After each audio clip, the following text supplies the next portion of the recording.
Happy Fantasy Friday. This is the Banner and Bookmarks podcast. We are Lindsey, Kelly, and Katharine, and we are three book besties diving into romantasy with unhinged theories and a bit of spice. this is episode 4 of a 6-episode series covering Brimstone by Callie Hart, and today we are covering chapters 30 through 38, and there will be lots of spoilers. We will be finding clues, making connections, and theorizing all things Fae and Alchemy. So pour yourself a drink, come escape reality with us, and let's talk about books. Let's start off by summarizing today's set of chapters, which again is chapters 30 through 38. Katharine, get us started while I put my mint leaf back in my mojito. Ooh. Fancy today. Ooh, my husband's on a cocktail making kick, so I got a mojito. Chapter 30, Leash. Everlane is in the grips of a seizure, but there is something more to it. Taelena says that it feels like her soul is dressed in shadows, and when she opens her eyes, they can see the dark outline of a figure looming in them, getting closer. Ceres reaches out with her new magic, and it causes a strange voice to come out of Everlane, saying, "The gate is open. It cannot be closed." The group decides what to do, and Ceres, Kingfisher, and Carrion go back to Amontriath. Kingfisher goes to find Foley, and Ceres and Carrion go off to find Teladius. They come across Zovena outside of his room, and Ceres absolutely rakes her across the proverbial coals. Since she has realized that it was the keeper of missives, she is the one that has kept Foley's messages from him. Teladius answers the door, dick hard and covered in blood. Wowza. Chapter 31, Vapor and Smoke. Kingfisher goes to the library to finally talk with Foley. Guru the Shadowcat greets him and leads him to his old friend and brother. It takes a bit of coaxing, but the two of them finally start to see eye to eye again, and Foley agrees to help him. Chapter 32, The Thing About Leaning. Ceres and Carrion break up Teladius's blood trade orgy, but not after Carrion asks how he can be a part of those in the future. Teladius informs the two of them that there is to be a ball, and as queen, Ceres's presence is non-negotiable. At the Evenlight Ball, she will need to choose the new Lord of Midnight, since Kingfisher sliced the last one in half. After getting fit for a new dress, Ceres goes to the library to meet Kingfisher. She is greeted by thousands of paper stargazer birds who form a cyclone around her and then fall to the ground, one cutting her cheek and drawing blood. They take on a new form, that of a book, that has been left for her by Kingfisher's mother, Adina. Despite her earlier warning to not share it with Kingfisher, Ceres immediately does, and Kingfisher hands it back, saying that he trusts both his mate and his mother. Chapter 33, No Regrets.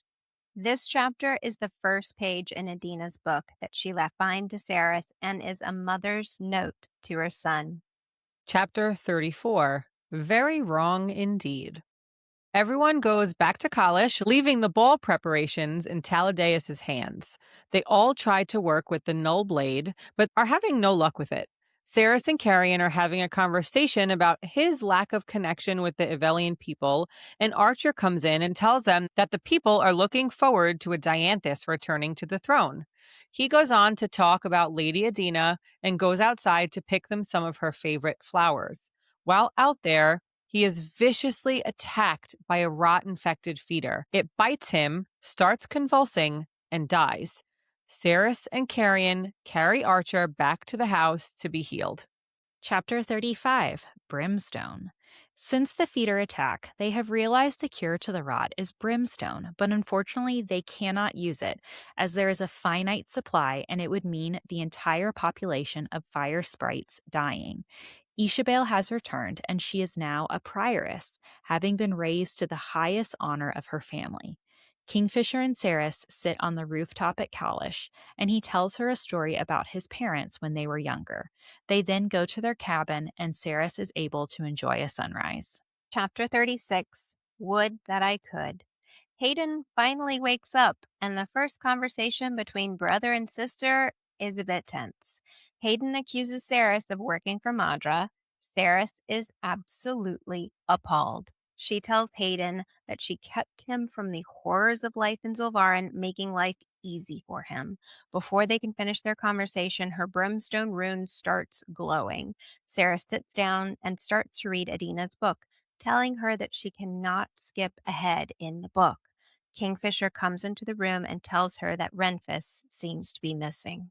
Chapter 37, 3 minutes. In Amantreath, Kingfisher and Saris are getting dressed for the ball. Saris's gown is absolutely stunning, and Kingfisher especially appreciates it. So much so, he decides he needs to give her an orgasm before they leave their room. Despite Taladeus knocking at the door, he does so.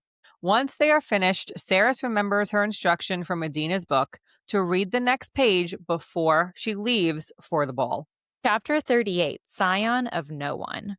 The Evenlight Ball has started. First order of business, Saris's disavowment from Tal. And it is quite a nasty business that no one really prepared poor Saris for. Now that that is done, time to move on in the evening. Saris needs to appoint a new Lord of Midnight, and there are 5 vampires who are to present their case to the Queen of Sanisroth. Asshole Zovena can't help but insert herself, of course, and Saris does the best possible thing to humiliate her in front of everyone at court.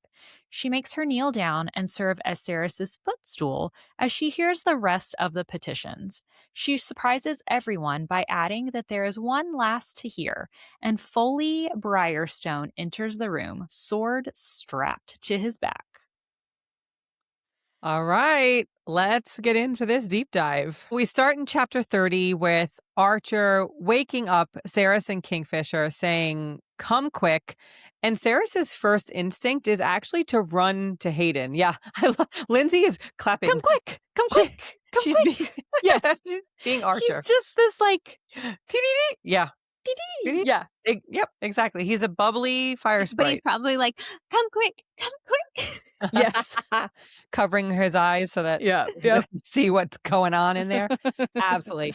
I do love that her first instinct is to run towards her brother. Just shows you how ingrained it is in her that she must take care of him and think of him first. But it is not Hayden that needs help. It is actually Everlane that's in trouble. She's having a seizure, but it is very, very abnormal. Quote, her body was bowed so badly that the only part of her touching the sweat-soaked sheets was the crown of her head and the heels of her feet. She shook, eyes rolled back into her head, jaw wrenched to one side, her fingers bent at odd angles and spasming. This That is yeah. I feel that painful, like in a bridge position. Do you on remember a the bed. movie The Exorcism of Emily Yes. Rose? Yes. That is immediately what I pictured. I was gonna say I don't watch horror movies, but I imagine that this is a horror movie. Yes, absolutely. And Taylena even says, quote, I can feel something. It doesn't feel right. Like there's a weight pressing down on her. Her soul is dressed in shadows. And in the end of the book, Kingfisher and Saris go to Diaxis, where we learn that Kingfisher's real father is Styx, who is the god of shadows. So we're going to theorize here that the god Styx has something to do with what is happening and what is going on with Everlane in this moment. Yeah, see, I still struggle if what Diaxis is, right? If it's like Zilvarin and it's just another realm, or if it's like an underworld hell situation, because I still want to lean towards that. And Towards hell. yeah, because I kind of see like I don't see Styx actively like involved in like a torment of Everlane at this point, because I feel like that figure that they see in her eyes is Malcolm, kind of almost like a Malcolm is in hell with her, tormenting her kind of situation, where if he's in the underworld and all souls go to the underworld and that's just what he is, a god of shadows, yes, which I'm convoluting with underworld, then I see a little bit less blame, because I don't necessarily want to see Styx as a bad god. If it's not mean- Styx, do you think it's someone else in Diaxis at least? Yeah, like, I think it's Malcolm in Diaxis doing it. I don't think Yeah. Styx is involved other than them being in basically his realm that he controls, really. Yeah.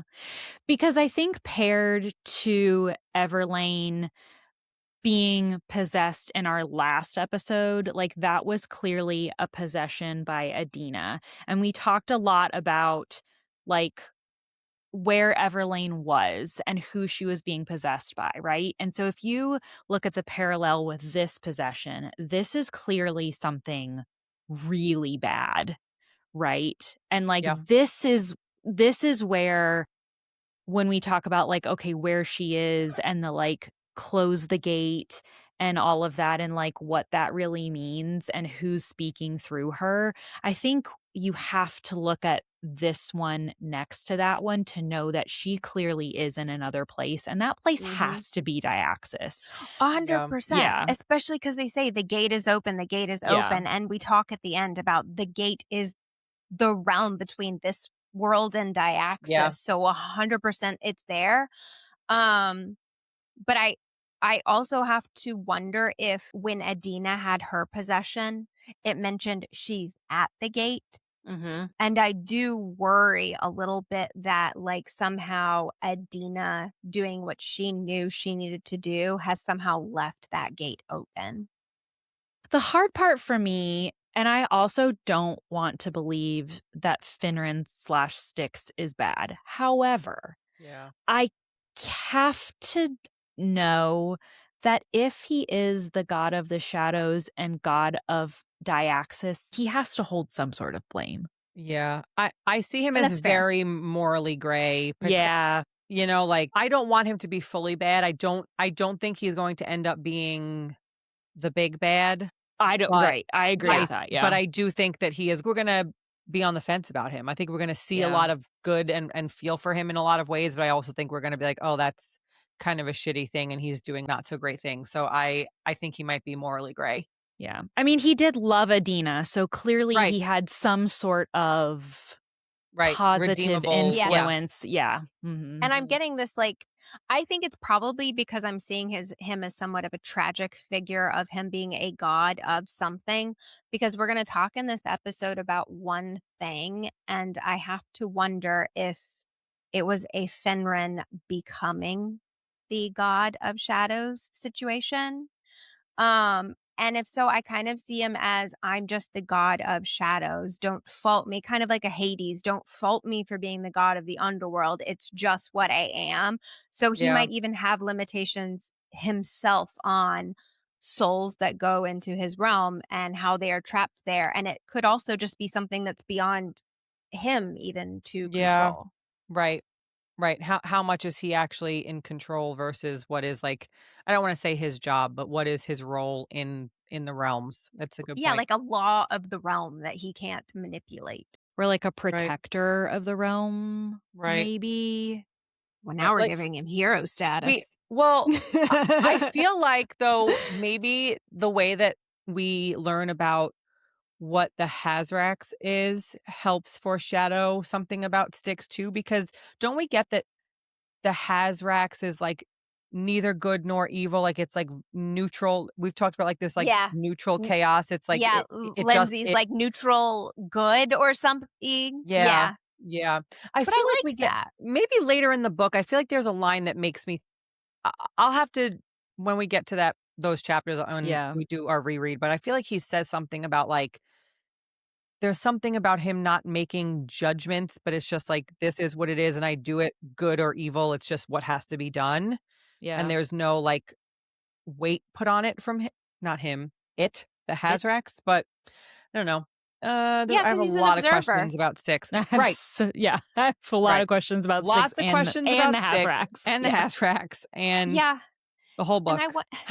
Is it just like books in general now doing this to us, but we're always kind of like we're drawn to the maybe villain, maybe I can save him, maybe he's not all yeah. bad type of character. And I think I feel that way towards Styx, where it's like, I don't mind if you're a gray spectrum of good and evil, where we all can be that way. It gives you a personality. And Yeah. I kind of just, I don't know, maybe I'm romanticizing him because I feel like Adina would have seen and chosen whatever she chose because she's so powerful herself. Yeah. Yeah. Now you're Yeah. romanticizing Adina too. I mean, I am. Well, Kelly I love sold her. me on Adina, and there's just no going back at this I point. love her. I love her. Just the a mom and her son just gets me in the jellies. Oh, yes. I'm so sorry I didn't get to see you as the grown-up boy, I but know. I did see you. Oh, tears. I was crying at Anyway. that message. Oh yeah, it was awful. It was awful and beautiful. All right. Well, we'll find out. We will see what ends up happening. Maybe eventually. Maybe we'll see. Maybe we won't see. Maybe we'll just live the rest of our lives never knowing. No, I refuse to And then believe at that. that point, Callie, I need a novella. Adina and Styx coming at Yeah. you. Come on. Come on now. Well, Lane starts speaking, saying, no, no, no, please don't. She is like besides herself right now, clearly not there. And quote, a figure lurked in her pale green eyes, the dark outline of a looming figure. It seemed to grow, getting closer. She's dealing with some shit wherever she is. Taylena says that she isn't there, that she can feel her mind as if she is awake, but her consciousness feels like it's behind a wall or something. A gate. A wall, a gate. gate, a pool, Yeah. a something, a veil, who knows? That sure sounds like you're in another like realm. Yep. 100%. Mhm. Saris tries to reach out with her new magic, and she says that she feels the same thing. So she agrees with Taylena here. She touches her, and then Everlane starts speaking again, this time saying, the gate is open, it cannot be closed. The gate is open, the gate is open, the gate is open. And when Saris pulls her hand back, the voice stops. So my question is then, was there something about Saris's magic that was causing Everlane to speak, almost like a warning to them? So, like, think about the portal that they go through to enter Diaxis. Like, to me, that description sounds a lot like a rotted Quicksilver portal, which would make sense since Quicksilver portals are how we travel through realms. We know that it was a Quicksilver portal that infected Kingfisher when he was younger. Yeah. Now it is rotted, and there is rot infecting the land. But Saris still has a connection to Quicksilver, rotted or not, and Everlane is stuck behind this rotted Quicksilver portal, trying to warn Saris about the dangers ahead of them. The only weird thing in that is, like, I'm thinking of, like, the map, right? And where Ajon is in the very far north, and to our knowledge, where the rot originated in Evalia is so far between those points. So it's like somehow we've got a bridge between those two. But remember, Madra has created magic that it doesn't, like, distance doesn't matter anymore, That's a fair comment. Yeah. right? And remember, Everlane is saying that the gate is open and cannot be closed. She is talking about the gate to Diaxis, we're assuming.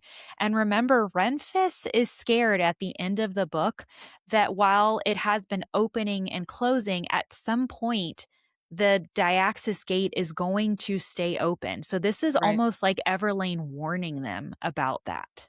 Yeah. Something that they're doing or that they need to do has to happen so that whatever is Mhm. happening beyond that gate can stop and that they can shut it off, Yes. basically.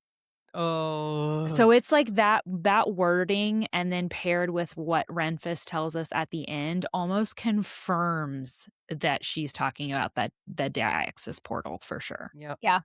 But then when you think about that massive tree, right, that Zareth showed, and the rot, which is basically their entire universe and an umpteenth number of realms, how Callie is going to connect this one realm to that whole tree, because that's the whole point of Ceres and Kingfisher together and staying unviewable by the gods.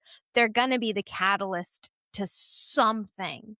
And I imagine that something will go through all of the Quicksilver portals simultaneously, almost to heal that entire tree simultaneously. So it's like, how we're going to go from one realm to the whole tree, I really, really want to see in that third book, because I think that would just be so freaking cool.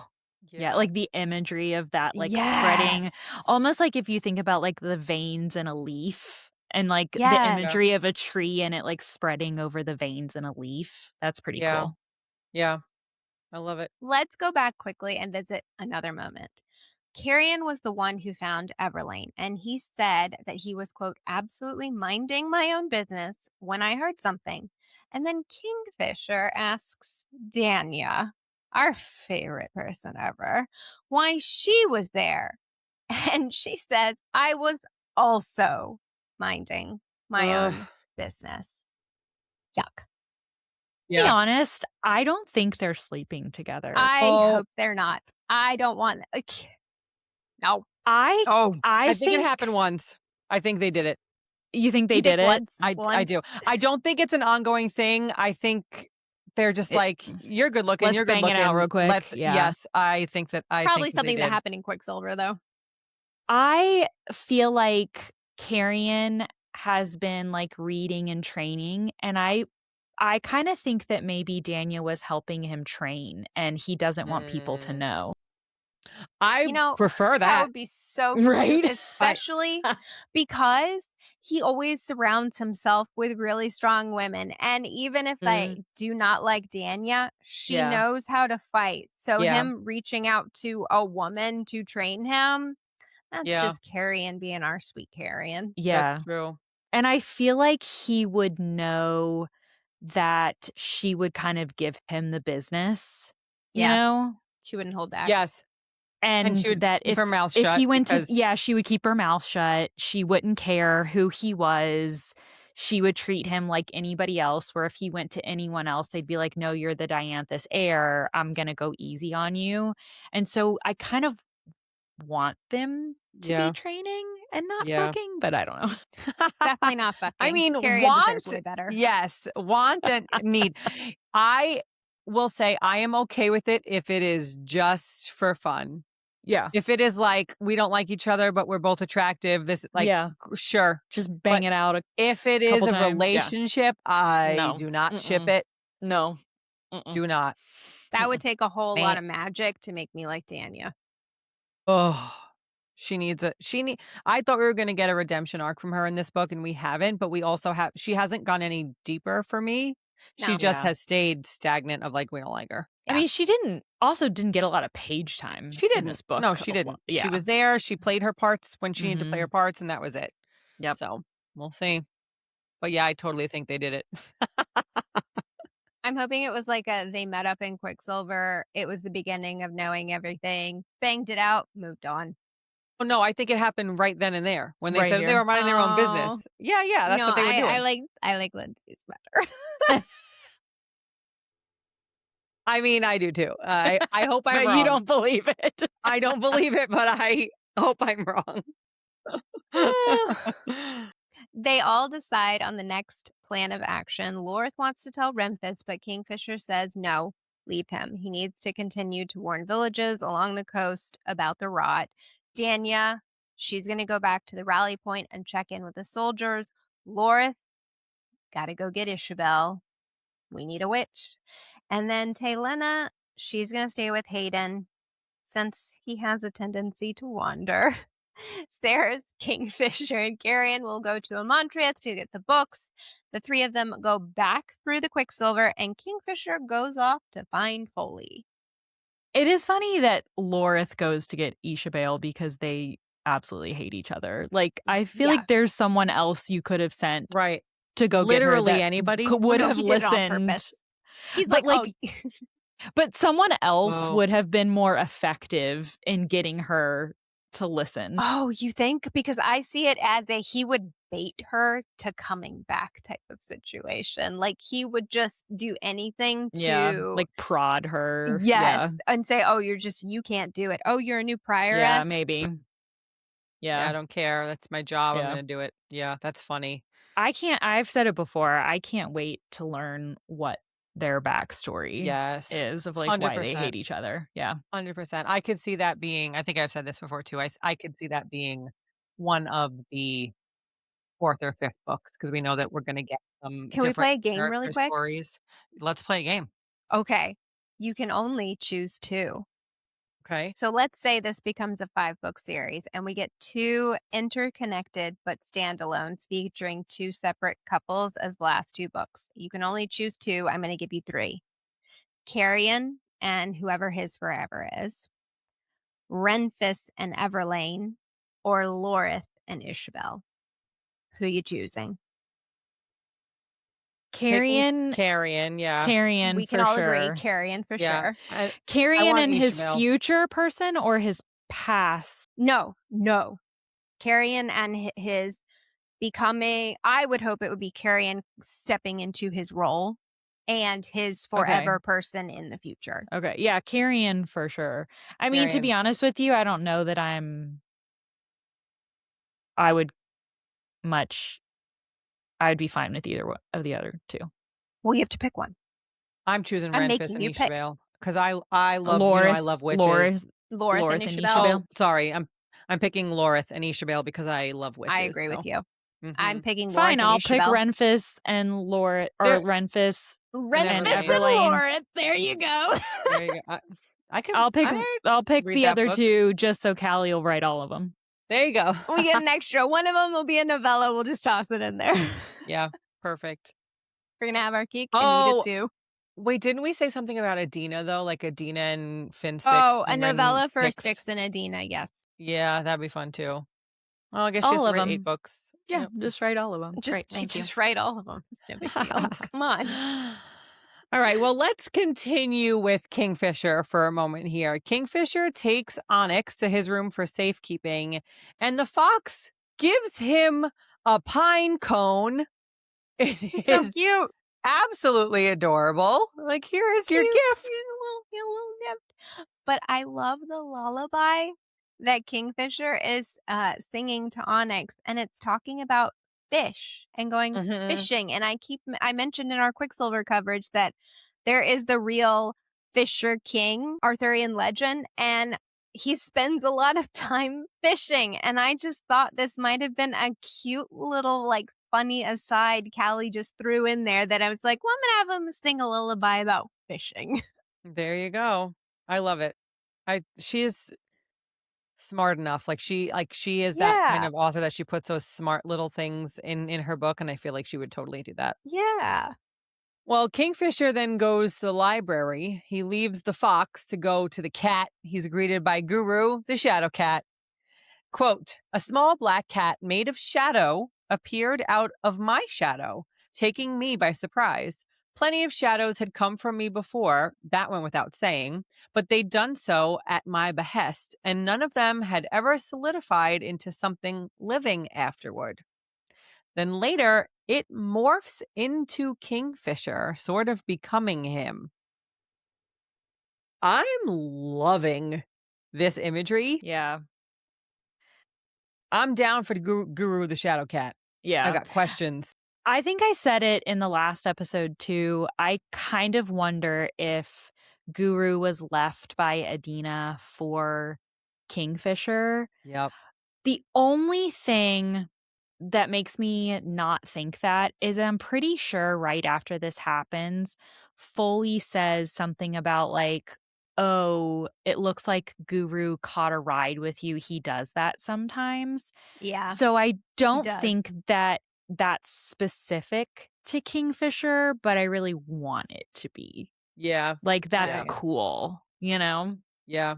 And Kingfisher as a character would have a grumpy cat as his Yes. familiar or pet. Just fits him. Mhm. He's not a dog guy. Dogs are too fun and lovey and cuddly. Cats. He's a cat guy. He's a black Yeah. cat guy. Yes. The shadow cat. Shadow cat guy. Yep. We get another unnamed father reference here. Quote, once there had been an orrery in my father's study. This orrery, in the library that they're in right now, was very different from the one in my father's study. Maybe it's important, but it was really random. My father, my father, my My father. My father. father. And right after all these references to shadows and the Yes. cat, Kingfisher gives us some history on Foley's family, telling us how important he is to the story. His father, Warwick Briarstone, had been advisor to King Rurik. Their family line had been second only to the Dianthuses in power and pride. If the true king had not been slain by Bellicon, Foley would have eventually risen in rank to become the second most powerful male in all of Avalia. It was the duty of a king's advisor to act in his stead in emergencies, and as such, a lot of responsibility was placed on his shoulders. Foley had been born to be respected and to work diligently in service of his realm, and instead he had learned how to fight and had joined the Lupo Praelia. Isn't it interesting, though, how Bellicon did a clean sweep? Because I don't think Foley becoming a vampire was a coincidence. He got rid of Carrion, and he got rid of who Carrion's second ultimately would be. The most powerful and the second most powerful family. He had planned it. But it is interesting to remember, though, that it's Tal who made Foley a vampire He foiled his ultimately. plan. But it's also the other note here, too, is it's like remembering how important Foley is in this kingdom. So Yeah. the fact that Adina eventually in this episode tells Saris how important Foley is and to bring him in as a Lord of Midnight and have Foley by her side, it is because he is this powerful and this well trained, Yep. in court and trained politically. He needs to be there to help Yeah. her. But he has to remain as a vampire, at least for the time being, Yes. for Mhm. whatever reason. Yeah. It's so interesting. And to be honest, until we're talking about it in this moment, I don't think I connected just how much he is important to Carrion specifically. Yeah. Obviously, I was like, oh, he's a Lupo Prolia, like he's going to be important to Adina's plans and Kingfisher and Saris. But I actually think and I think you're saying the same thing, but Yeah. it's wild to me just how much he's would have been in Carrion's life and what he's probably going to need to do to help the Dianthus heir return. And I don't think I realized the weight of his connection to Carrion until now. And I kind of love that because we talked about this in the last episode, but with Gracia dying, Carrion has nobody left. Saris is his friend. She could be a she could be a better friend, yes. And he's Yeah. starting to become friends with Kingfisher, but I kind of see Foley as someone who has been there to protect and care about Carrion and the Dianthus literally from birth and might become his ride or die that we kind of want him to have because he also deserves that. And Yeah. I would love to see that happen. So all that being said, it is actually pretty funny that Kingfisher mentions Carrion by name when he's speaking to Foley, and Foley doesn't even know who he is. And if Bellicon hadn't succeeded, they would have been best friends. They would have been, two peas in a pod, maybe, but they would have been together for sure because he would have been his most trusted advisor. So very funny. He has no clue. And we also get that Kingfisher refers to Carrion as a friend. Oh, I so know. cute. It So cute. warms my heart. Yeah, I think I said this at the end of our Quicksilver coverage too, that I think very much end game in this series is Saris as Queen of Sanisroth, Carrion as king of Avalia, and them kind of ruling these kingdoms peacefully. And I Mhm. think that Foley's role would be kind of like as a trusted advisor between the two of them, if you think about him in this way. So I Yeah. think we are setting up for a court or like a whole new whole new kingdom set up with the three of them. I love that. That would be cute. Because you have an advisor to Avelia who is a vampire. And between both, has relationships with both courts too. I love that. And especially if you think about Carrion being Fae, Foley being a vampire, and Cerys being half and half. Mm-hmm. Yeah, that's kind of neat. I don't know though if I predict that Cerys will remain half You don't vampire think so? at the end of this, because Adina mentions to close her Brimstone rune, she's going to change. Cerys is going to change. And that just gave me such vibes of Xerath changing her that I think in the end game, Cerys is going to become something else. And all the vampires are gone. So I wonder if Foley himself would be. And do you guys remember that story of the two brothers and then the kingdom was ultimately split? So then that makes me wonder if the kingdoms actually will just come back together almost, if the entire vampire world is gone, like coming both of them circle. Yeah, I mean, both of them can eventually take the cure and all become full Fae at the end. I mean, maybe they only need to become vampires to like get to that point for some reason, and then eventually be cured and all become Fae. But it is interesting that they're all set up that way at this point, you know? Yep. Well, let's keep talking a little bit about Foley, because Kingfisher mentions those vertical pupils that we got in our last episode, but we still get absolutely no explanation for them. So they're important. It is now the second time that we've heard of them.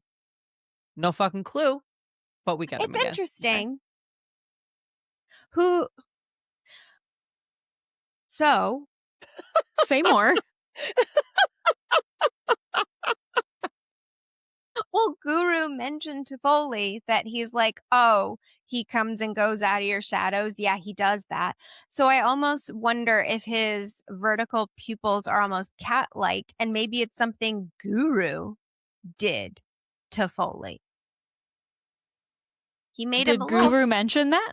Yes, he did, just to me personally. He possessed him and made him have cat eyes, because let's be honest, guys, do you have any other theory as to why this guy has these eyes? I would love to hear them. Don't. So but that mine is the funniest. I don't. That is currently the ruling theory, is that Guru told him that he possessed him. But you said Guru told him. Yes. I didn't realize I didn't mean to phrase it that way. Guru told him. Guru used Guru Mobile, gave him a phone call. That probably actually was a subconscious flip, because we keep that is the ruling Guru theory Mobile. currently. So no one's got anything better. So Lindsey, until you or I can get something better than Guru I got nothing. That is it. You guys have got some big pants to fill on that Seriously. theory. Guru doesn't wear pants. No, we've got a big litter box to fill. So. All right. He also does not go in a litter box. That cat goes wherever the frig he wants. He goes in another realm. He just shadow cats to another realm and leaves his shit somewhere else and comes in back. another realm and says, "You're welcome," and You're goes welcome. on back. And then he comes back. There you go. What a cat! What a cat! I wish my cats did that. I know. Shit in another realm. Come back. Yeah, my house would smell better. It sure would. All right, back to Brimstone, everybody. You're welcome for that theory. Oh, I can't wait for our listeners to be like, what best the one. frig? Yeah, Best one. That is the best one. I love it. Okay. Yep. Well, Kingfisher wants Foley to come back to Kalish, and Foley says no, that he is a monster. He says, quote, "There are people I love out there in the world. You, Lorith, Vash, Mayan. Cannot wait to learn who Mayan is." You right? Where'd you the fuck did you come from? I thought this was a typo, like, because where's Corix, where's Vashigideon? Mm-hmm. So I seriously thought this had to have been a typo, but as of looking at the Kindle this morning, it still says Mayan. Yep. Whoever he or she is. Yep. Yeah. Well, Vash is Vashgideon. Oh, Vash is mentioned there. Vash So is Corix, definitely Vashgideon. Corix? So Corix, to no me, clue. that leads because Corix and Vash were both, we don't technically know if they were alive or dead after the bonus chapters. So this makes me believe that Corix died and Vash is still alive somewhere. I agree with that. Yep. And then Mayan must, to me, have been a love interest. That's how I read that. Okay. Because he said there are people I love out there in the world. Yes. So a love you, interest. Lorith, I like that. Vash, and Mayan. I feel like if Corix was alive, he would have said Corix. I agree. And Mayan must be a love interest. Yeah. Or, and that is a good sister, maybe. Just True. gonna throw out maybe a family love. member. Family. No, I want to say I want love. love. I want to see love. I Okay, want got love. it. Got it. But that is a good point, Kath. And I don't know if we want to talk about this now, but we have seen that a couple of the small, what we were guessing were maybe some inconsistencies, have been corrected in the Kindle versions. Yeah. So it is interesting that you point out that it still says Mayan, and we do know that some of the other like one word things that we've spiraled about a little bit have been updated. So we know that they were actual editing errors. So we'll keep an eye on this one too to see if it's changed. Like I said, there are other things that we have already pointed out that have already been fixed. I know, Lindsey, you found a couple in the past couple of weeks that we spiraled about, but it's been updated at this point. Yeah, so in episode 1, we talked a lot about the Kingfisher and Saris sitting on his left side or his right side and how important that was with Archer freaking out that she was the lady of the house, because in Quicksilver, she sat on his right, and then in Brimstone, she sat on his left. Well, as of a couple of days ago, my Kindle updated, and now in Brimstone, it says the seat on Kingfisher's right. Okay. So we kind of thought maybe that was something about timelines and that maybe there was some timeline shenanigans going on, but it seems that it was just a typo and a mistake, and so it has been fixed in Kindle version. So I'm going to assume that in print versions going forward, it will be fixed as well. Mm-hmm. And a reminder that Lindsey said before that I love, this does not mean that we have a messed up book, everybody. We have a rare first edition copy. Misprint. Misprint. Hey. Love it. We're collectors, and we have first edition misprints, which makes it rare. It does. Yep. So let's get back to Foley and Kingfisher. He tells Kingfisher that the hunger still consumes him. So the vampire hunger still consumes him, but he lives off rats and birds. Ugh. Gross, but also respect, because he could be feeding off of humans and doing awful things, and he is limiting himself. It's giving Edward Cullen. I was immediately like, are his eyes golden instead of blood red? It's Because also he very only eats Interview with the animal? Vampire. So Yeah. yes, exactly. Giving Edward Cullen. He hasn't fed from a living being, he says, since Ajin. And Kingfisher is absolutely frustrated with him that he still doesn't trust himself after all of this time. He's like, bro, come on. You need to let it go and know that you can be trusted. He finally starts to get him to see reason. He reminds him that he has been around Saris and Lorith enough and long enough without any temptation to feed from them. And Kingfisher shows him the box that contains the piece of Joshin, so that single scorpion, and he says he needs his help. So Kingfisher then gives that box to Foley that has the singular Joshin scorpion in it. And so now let's remember that Foley has it. In case this becomes important later, where is Joshin? The box o' Joshin is with Foley. Let's put a pin in that. I can just imagine a little voice saying, "You fuckers, let me out! You fuckers, let me out!" Right? Because or else, why would you have a whole scene where you're giving it over to somebody new? Right. Why? That's not going to be important later on. Because I would have forgotten where it was. I wouldn't have never thought. I was like, oh, the box is somewhere. What are we going to use his little body as a ticket to the underworld later? Or what are we going to do with this thing? Who knows? Never know when you need a demon. A bargaining chip, right? Like, look what we did to your other friend. Foley, who's potentially the second most powerful Fae in the realm, now has the nightmare monster. Mm-hmm. Itty bitty living space. Yeah. Phenomenal cosmic power. Itty bitty living space. That's funny. Okay, so let's jump back to Saris's POV for 2 chapters, and she will catch back up with Kingfisher in the library. Okay. All right. Saris and Carrion go to find Tal, and Saris tells him that she can sense her maker. Of course, Carrion wants to prod her and ask a ton of questions about how that works exactly. What do you mean about that? Right. Zovena is outside of his room, and Saris has a bone to pick with her, the keeper of missives. Saris says that she sounds like a glorified message runner and accuses her of hoarding all of the messages that the Lupo have sent Foley over the years. She admits to it, and Saris orders her to personally deliver them to him today. Right now. Mason. Right now. Right. And remember, Zovena is still under Saris's queenly thrall. I know thrall is an actual vampire word, but Control. Control. Thank you. So she literally has to go do it. She does not have a choice. I also love that she scatter makes away. her sit like she's down on her knees. Can I get up? No. And she No. just makes her stand up the whole time. So Tal opens the door. Oof. Dick out, covered in blood. Hello. Did anybody ever get that vibe from Tal No. before this chapter? Nope. I Sleeper. was shocked. Shooketh. He is a Like, sleeper you freak. have orgies with, wow, a lot of people in there.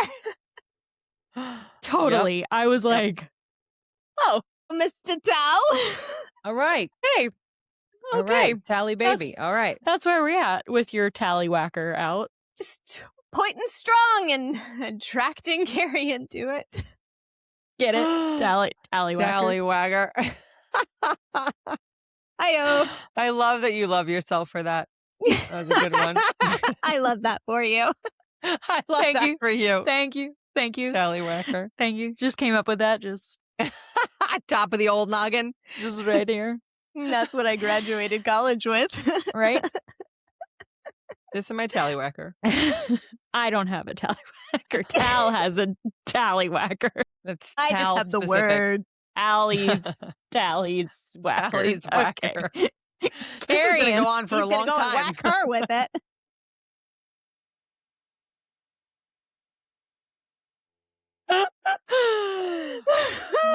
We are adults. My cheeks We are hurt. adults. We're grown-ups, guys. Keep it Grown-ups. together. Grown women. Dick jokes. Grown penises. women. You're 12-year-old boys. What are you talking about? Tallywhackers.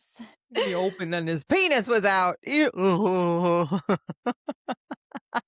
Dicks and boobies and stuff. Okay, sorry. Keep it together. Carrion, of course, hits on Tal, but Tal says he doesn't really lean that way. Carrion, ever the rake, asks how he can get an invitation to one of those wine soirees. Can I get in Which on this I action? love that that's what he calls them, is a wine soiree. Like there's not a fucking orgy going on over there. Listen, it's classy and Carrion appreciates class, okay? He knows how to get down. I love it. This is one of those chapter titles that you're like, the thing about leaning, and then you're like, oh, the thing about leaning. Oh, yeah. That was a great line. Great Such a line, great Carrion. line. All the best lines. He gets all the best lines. Oh, yeah, that is, listen. But I also love how Tal is like, you couldn't handle one of my wine soirees. And Yeah. Carrion is like, are you a sex god?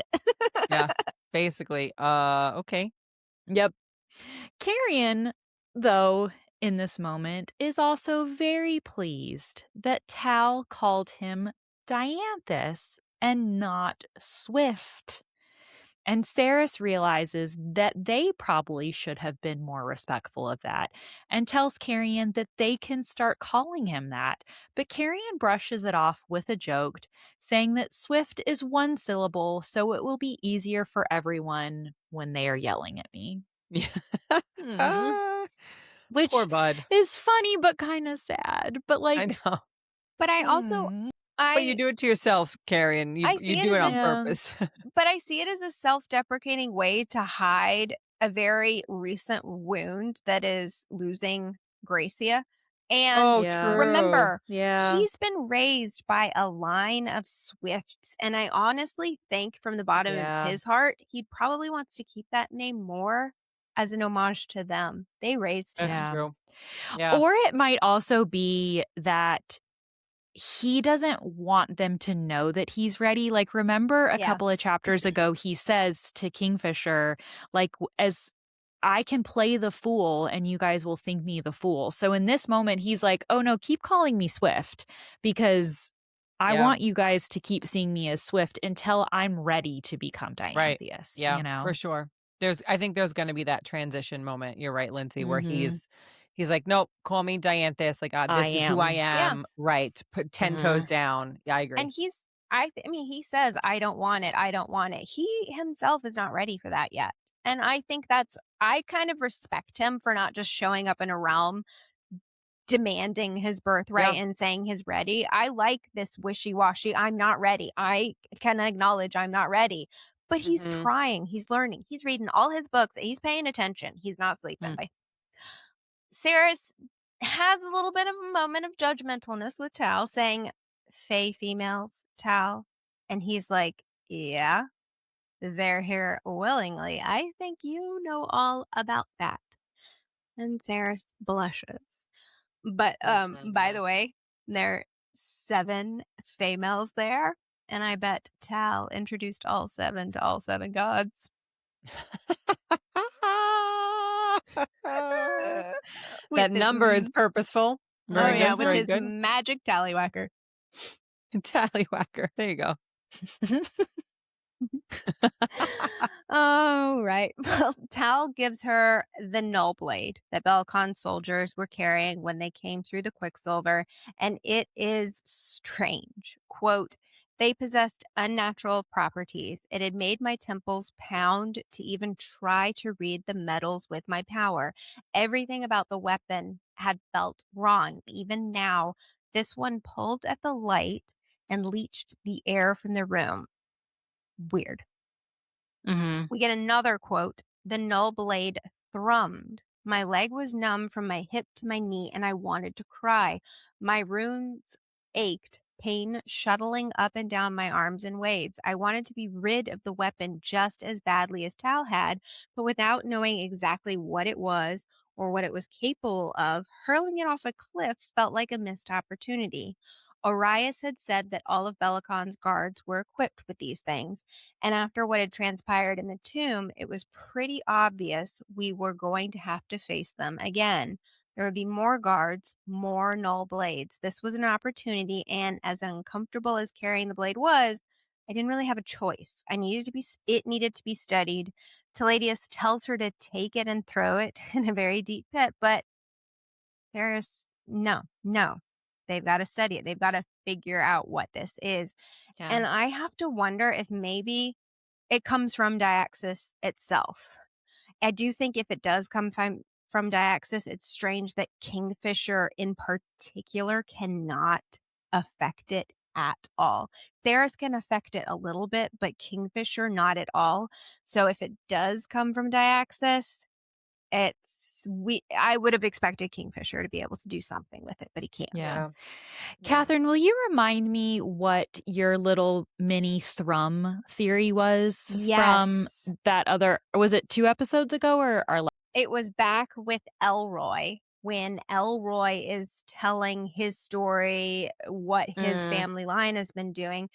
And as Kingfisher is hearing all this stuff, he's hearing this thrum feeling. He's viscerally reacting. And I thought that was his realization that his own father, Styx, had basically orchestrated all of this stuff. We knew Styx brought Carrion to Zilvarin, and I think Styx then involved Elroy's family line with whatever metal worker task they had to take care of.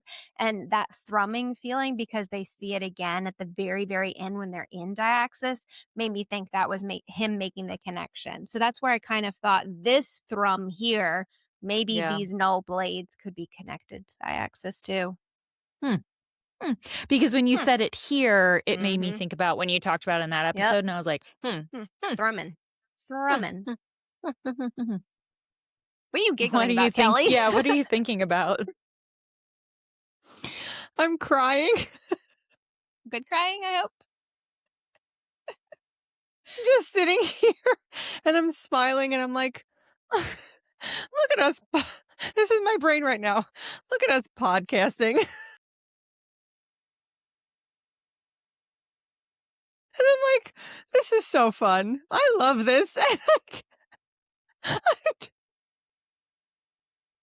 In your mind, you're like, look at those bitches doing this job. And I'm like, this is so much fun. How cool is it that we do this? Did see you just there going. You were like laughing at like a joke, and I'm like, I know. What did I miss? I was like, what is it like? Thrum? Are we making fun of another word? Yeah, I was like, did I say something funny? No, I'm just happy. I'm just happy. Ellie. Precious I'm not even Ellie. PMSing. Like, I don't know. I'm just sitting here and I'm like, this is so fun. We're podcasters. We thought it was going to be something profound or funny. I know. I'm just happy. You're adorable. I'm like actually crying though. Oh, wait, let me stop crying. I got very emotional. A female named Yannicka comes in who isn't Fae, but isn't a vampire. She is a Selkie, frilled gills that were sewn shut with metallic talon-like fingernails and razor-sharp cheekbones. Her metallic fingernails are giving me the 13 vibes real quick. But the fact that her gills are sewn shut, Yeah, I don't love it. I don't love it. You don't need to be here, girl. No, something's wrong. She is there to measure Ceres and Carrion for the Even Light Ball. As queen, Ceres must kick off the festivities, and she must also choose a new Lord of Midnight during the ball. Some foreshadowing here. Tal is vehement that Ceres attends. Knowing what happens at the ball, the whole, cure for the vampire thing, no big deal. His directness makes sense here. He's like, no, you've got it. You have to go. You're not skipping out on this, lady friend. Ceres goes to the library and is greeted by the stargazer paper birds. But there are hundreds of them, a vortex of them, whipping around and up towards the library's rafters. It was beautiful. The stargazers formed a tunnel, and I was at its center. I'd never seen anything quite as lovely or magical in all my life. I got the best imagery from these few pages of her just standing here in the middle of this. And at first, it's like this terrifying whirlwind of paper birds. And then in my mind, all of a sudden, it was like she was the calm in like the eye of the storm with all of them around her, but that just was like calm with her in the center of it. I loved this moment. And then one of them, a single stargazer, breaks from the vortex, cuts Ceres's cheek, and it's basically testing her blood to make sure that it's her. Yep. Love so that. Cool. I loved this. Yeah. Love that little bit of magic. Yeah. So she passes the test and the pages converge into each other, taking on a new form. I know. I love the imagery here. I can like see it in my mind. Yeah, someone needs to animate this or draw this. It's beautiful. That would be really cool. Yeah. Do you want me to draw it? Yes. A Lindsey special drawing. Oh my We haven't gotten one yet. But part This of one's me going to did take get a one. while. This one's going to take a while. I'll come back to it. I did draw. I forgot. I did draw the guy getting sliced in half. So I You have did. drawn Yes. for Brimstone. Okay. Yes. Put a Okay. pin in Sorry, that. sorry. Note to Lindsey. Paper You owe us a bird. drawing. I will draw it and Honestly- post it to our social media. I love that. Yeah. Also, I will say it here and now. If all of this ends up going well in book 3, which I'm assuming it will, a stargazer is also a really cool tattoo. Like a little paper bird would be a really cool tattoo, like nod to a book series that you love. I'm just putting it out there. Putting it out there. Mel Z tattoos when I see you in October for Manatee Book Con. Just saying. You have to make sure it doesn't get confused with a manacled paper bird. That's true. It needs to be very specific to this. Yep. Callie, can we get a stargazer Callie specific Yes. picture, please, for referencing? Yes. I love that. All right, so the pages converge into each other, taking on a new form, and it is a book.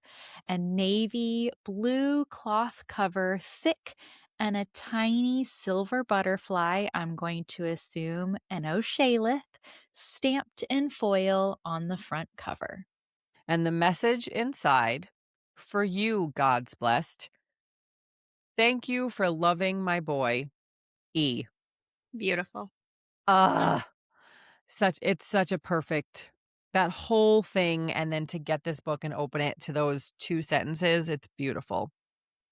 And remember, these stargazers have been in the library for literally centuries, and no one knew how or why they got there. So how did Adina do this? Do we have any clue? Yeah, I mean, we kind of talked about it in our last episode that maybe she has a plant in Sannisroth. Yeah. Or there's some portal magic going on. Yeah. I don't know. Guru. Guru. Because It all cats are goes back really to good with Guru. birds after all, so. That's true. The Why wouldn't it be Guru? Hazraks, I kind Yep. of think Right. that there's something going Yeah. on with Adina and the Hazraks, too. Especially if he's like, oh, well, I'm going to observe until somebody comes along worthy of these paper birds. Yeah. May don't know. And Ceres remembers back to Adina's spirit coming out of Everlane and telling her not to tell Kingfisher about the books, but he comes into the room and she knows that they are not meant to keep anything from each other.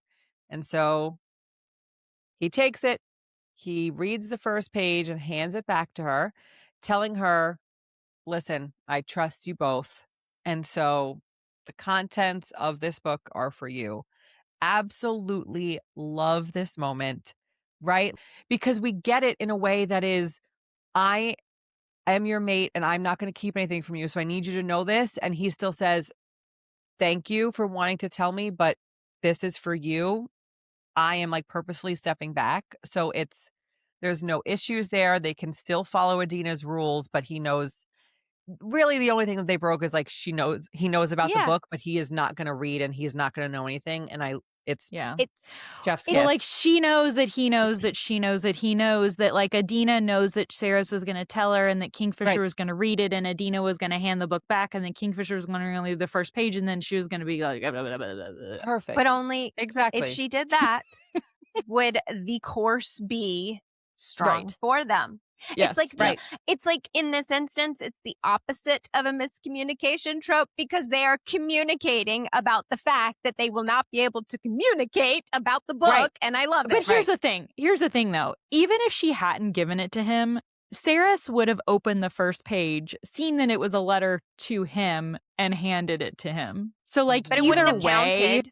Wouldn't have counted. Yeah, she wouldn't have passed the test. That would have been a fail.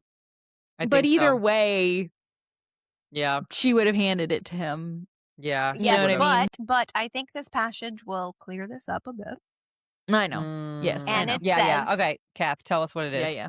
My son, I close my eyes and dream of the universe, and there are such events that stretch out before my mind like way markers upon a road. They are firm and undeniable in their existence, but there are pathways that veer from that road along the way. Side streets that might lead to a player on the grand stage of fate off in another direction. There are many of these such diversions on the road that lies before you, and many that lie before your mate as well. Today, she stands at a fork in the road. I see the way before you both, and I see you tread the path together. But the bond that binds you both will be strongest if she places this book into your hands. I wish I could explain more. I wish I had lived to see you grow into the man I know you will become, but do not worry. I have witnessed it in death, and I wouldn't have changed that for anything. Your soul is shattered by the knowledge that I remained here for so long after I passed. But please know that it was necessary, and know that I have cherished every second that I have gotten to watch you from this side of the veil. I have no regrets. I love you. I am proud of you. Now give her back the book. Your mother, Adina. I was really hoping that when she possessed Everlane and we heard the Quicksilver say she's at the gate, that maybe not all of her soul had remained here. But I feel like this Yeah. passage says that it, truly did. But I have to wonder, she's remained in this side of the veil. I have to feel like Styx helped her do that.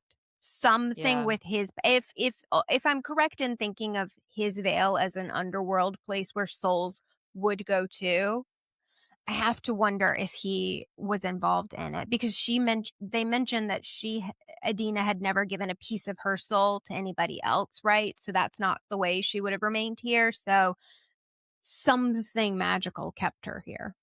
Yeah. There has been some thought about this being Onyx, that Adina's soul has lived on in Onyx.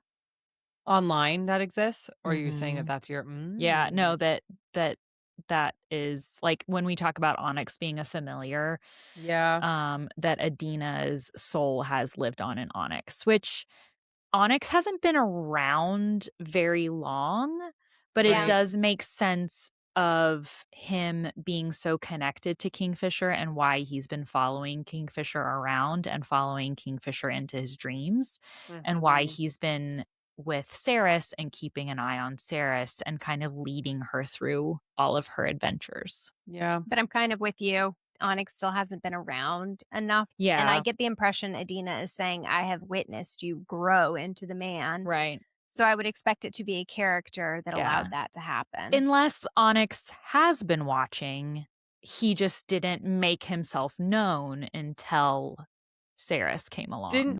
Didn't she find him in the forge? Yeah, she found him in the forge. So he's been there. And remember, Archer tells Saris that Adina used to hang out in the forge and would like talk to someone there. So Yeah. maybe Onyx Yeah.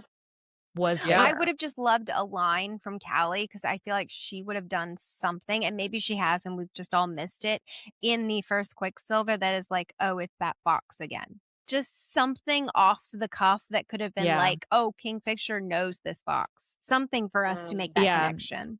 But Well, we maybe do- that is that line in the forge.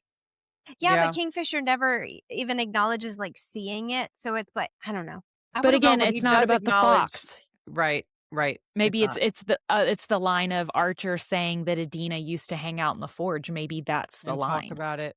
And Yeah. we do get the line from him that like, but I ignore foxes because like I avoid them because they're just like dirty and they're so like, I don't know. To me, it could have been there the whole time, but he not noticed it because he doesn't pay attention. Kelly It's just bringing a us fox. once again down on all our mythical, magical creatures. I Oh, it's a know. lizard. Oh, it's It's a a dog. fox. Oh, it's a just fox. a dirty But fox. that's what he Girl. said. It was Yeah. Kingfisher. That one was Kingfisher. Kingfisher like- said it. So Yeah. I don't know if that was his exact quote, but Yeah. he was like, why would you do that? Yeah. So this letter too is where I really got the support for my theory about like the timeline inconsistencies in the book. Like Adina is literally telling us on page that there are different paths. So I have to wonder if the small changes that we see are the convergences of the characters making decisions to guide them down these different paths and on these different timelines. Yep. Yeah, and how we've 100%. talked about the gods have been messing with the timelines. It could be that interference by them, which is making what Mhm. should be a seamless timeline, even by these people making these choices, deconverge, essentially, become these like glaring overlaps that don't work.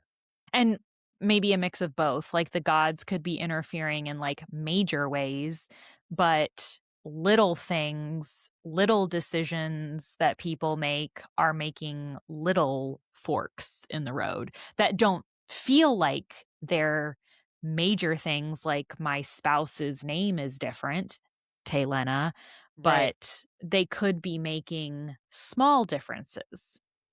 Right. Like that would be an instance that I would say sit on my left or sit on my right. That one obviously isn't an inconsistency anymore. We know now it was a mistake, but that would be one that I would go, Right. Is that maybe. what that means? Yeah. Yeah, maybe. It's not a big deal, but it is a small Yeah. fork in the road. Right. Right. Well, obviously, Sarah's made the right decision by showing Kingfisher the book. That's what she was supposed to do. He needed to Good read job. it. He needed to put his hands on it.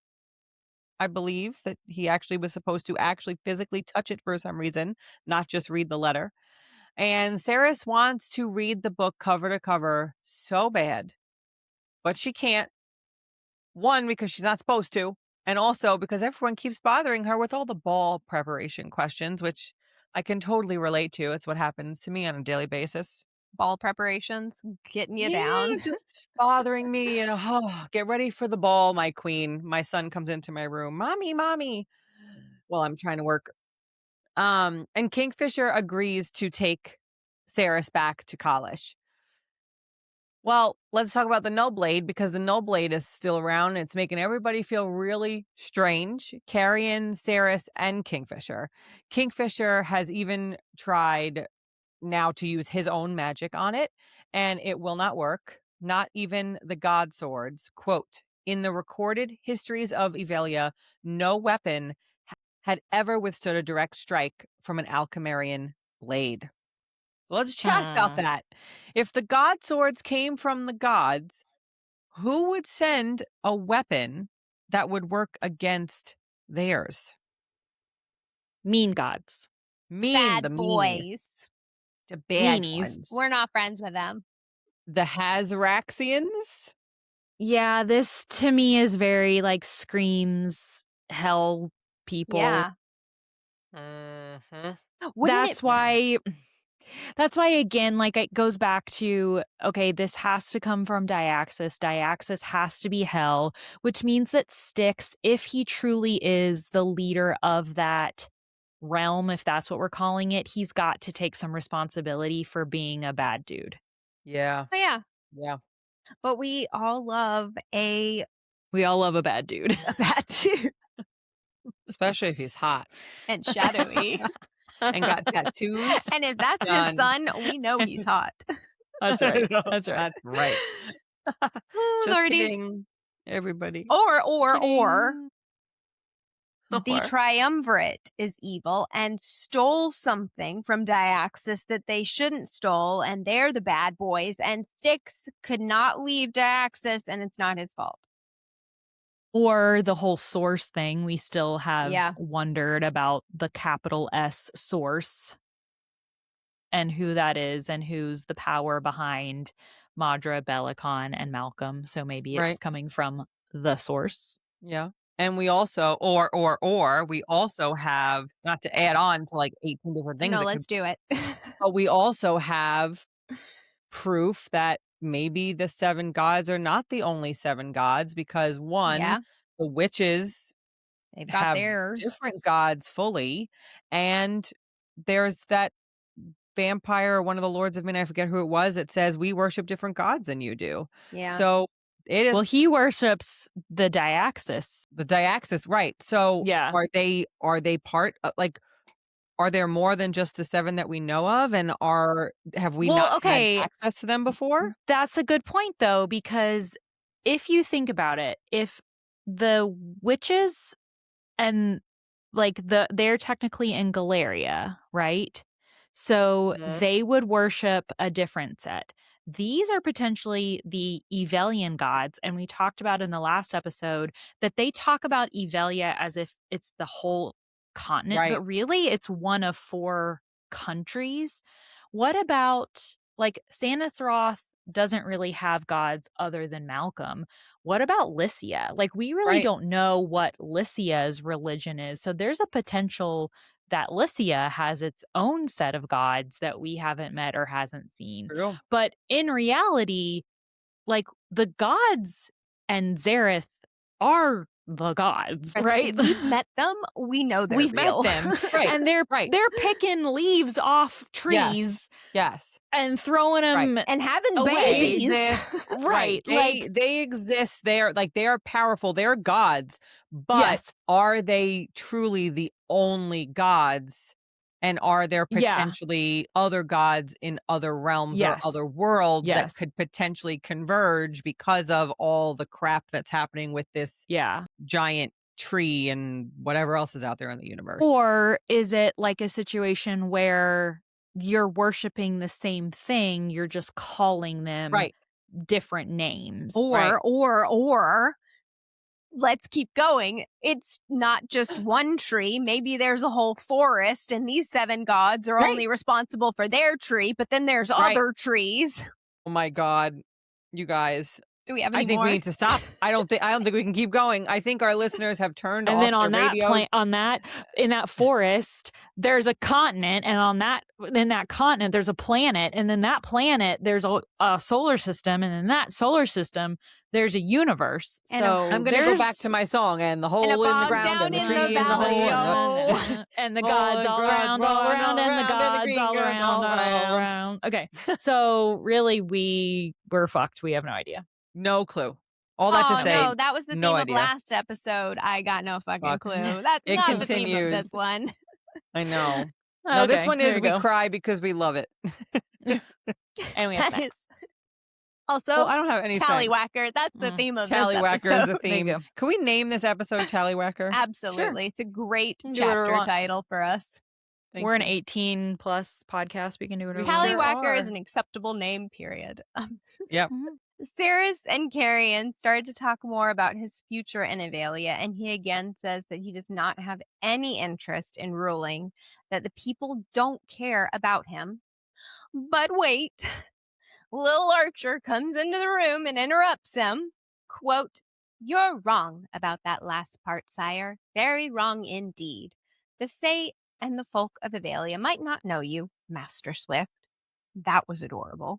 "But they care about you a great deal. In many houses, prayers are offered up for you daily, and have been ever since your parents were taken from us. Rurik and Amelia Dianthus were kind and just monarchs. They cared about the small folk. From Ajon to Western Dow, people dream that one day the Dianthus heir will return, and the cruelty they suffer at present will come to an end. You have come home during troubled times, Master. You have seen so little of your kingdom. You do not know it, but it does know you. It knows your blood. Your family has ruled over Evalia for generations. The Dianthuses weren't always perfect. Your ancestors made their fair share of mistakes, but they always fought to correct themselves when they veered from the path. And they always put their people first. I know in my heart you will do the same, Master Swift. After all, it's in your blood." Ugh. Love, So cute. love that little speech from Yep. Archer. And I Yes. just love that Archer's the one to just like correct him. This is you, Carrion, whether you see yourself this way or not. Yes. You're Yes. so precious. And I absolutely love the characterization of the Dianthus.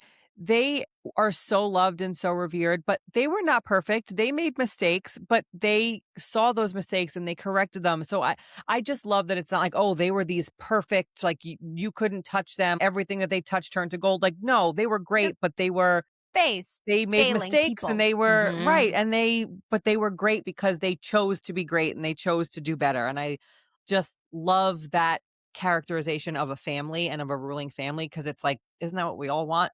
The people Yeah. who lead us, just really great leadership.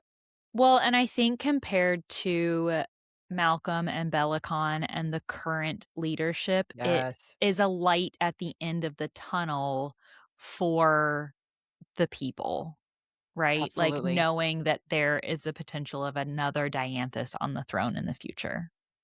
And he So true. couldn't be better than Garion. No, truly. I know. And then Archer continues to spit some more truths here. Yeah. Saris asks him about Adina, and he says, quote, I knew Lady Adina very well. She was quiet, very considerate, always thinking of others. A very graceful female too, my lady. When she moved, it was though her feet never even touched the ground. Odd? Graceful, but kind of odd. Her feet never Yeah. touched the ground? A little bit. Okay. Orkly habit, perhaps? Orkly. Yeah. I didn't know she was an oracle, not for a long time.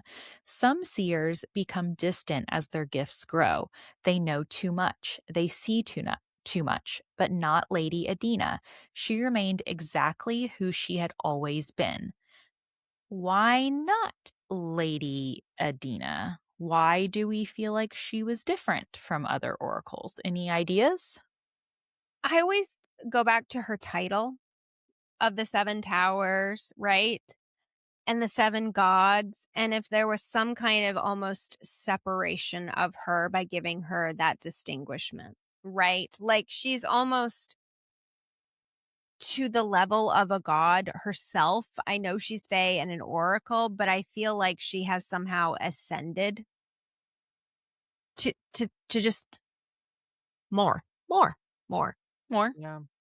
Yeah, I get a sense of like her being blessed by the gods in some way, like if it was Styx or whoever it was, but because she has maybe a bigger purpose and she was able to fight against whatever ailments or whatever kind of madness maybe oracles are taken by, that she didn't have that problem because she was either blessed by the gods or just so grounded in her love for her son that that's what kind of kept her in reality or down to earth, I guess. Yeah. I don't know. Archer continues, even when that monster sent for her, she had to go. She was sweet about it, didn't put up a fight. She was scared, though, I could tell. Now, as an oracle, I'm assuming she knew something, right? So she didn't put up a fight. She knew that this was her Yep. path. Okay. Right. You know, she used to love coming to the forge too. I think this is the quote I was talking about with the potentially the fox here. He brightened as if he had just remembered this fact. She knew nothing about metalwork or the workings of a forge, but she would come and sit in that chair, yes, that one, the one next to yours, and she would say that she was visiting with a friend. I never understood what she meant, but. So again, this could potentially be Onyx Yeah. because this is where Saris met Onyx, was in this forge. I actually, on my first read, I kind of thought that this was the Hazrax, Oh. Go on. is where I Yeah, went say with more. this. Yeah, I don't know why I feel that way. There's just something that's so mysterious about the Hazrax and about Adina. And when the Hazrax visits Saris in the forge, I always got the impression that it wasn't its first time being there for some reason. Oh. And Adina, like I feel like Adina sitting in the forge talking to someone that no one can see, that seems very mysterious and very Hazrakian? Hazraxian. Hazraxian. I like it. Hazraxian to me. I, I don't know. I don't know. Interesting. Well, Yeah. I Kelly vibed this completely, to take a page out of your book, and Kelly I vibe. literally just thought, like I wrote a note in the chapter, and I was like, I think she was just sitting here because she knew it was one place her daughter-in-law was going to be in the future, in the forge, because she says Mm. she's visiting with a friend. not necessarily talking to them. So I just took it as, oh, she knows her daughter-in-law. She's seen her in the forge in the future. And so she's sitting in a place where she'll never meet her, but time doesn't Yeah, matter to Adina. She can see into the future. And I just there you go. vibed it with her spending time with Saris in the place that she knew she would be. Listen, that's not a vibe because when I vibe, I'd be like, oh, she's just saying shit. Like, you went down a whole theory. So that's a good theory. That's more than just a vibe. Archer continues. Her favorite flowers always grew here, out in the courtyard along the far wall. I used to pick them for her. She loved the smell.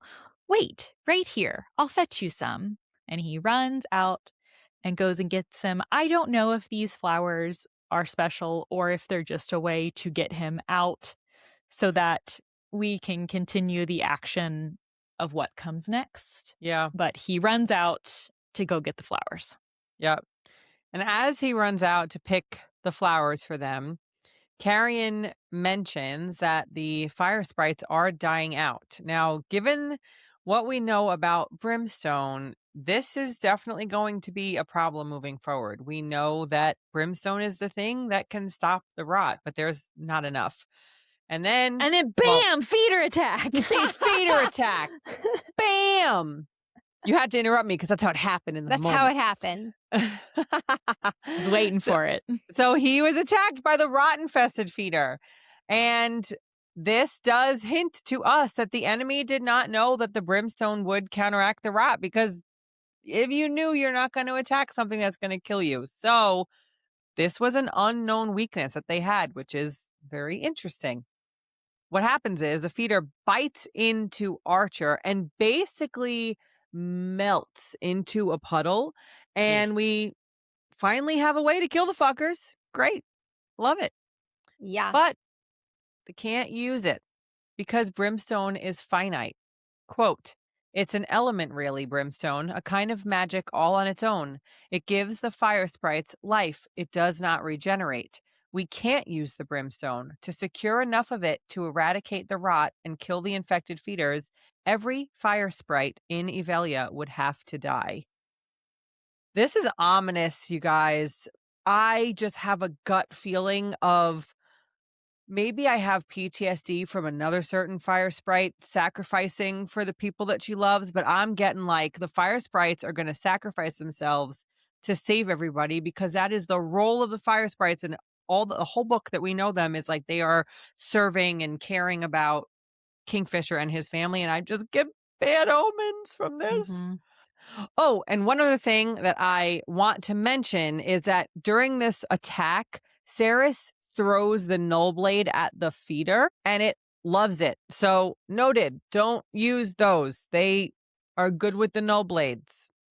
That does not kill the rot. But wouldn't it be really weird if the rot came from Diaxis and dragons are from Diaxis and produce brimstone? The cure to the sickness come from the same place. Interesting. True. Well, that's us assuming That's that assuming the a rot lot. comes from Yes, it is. Diaxis.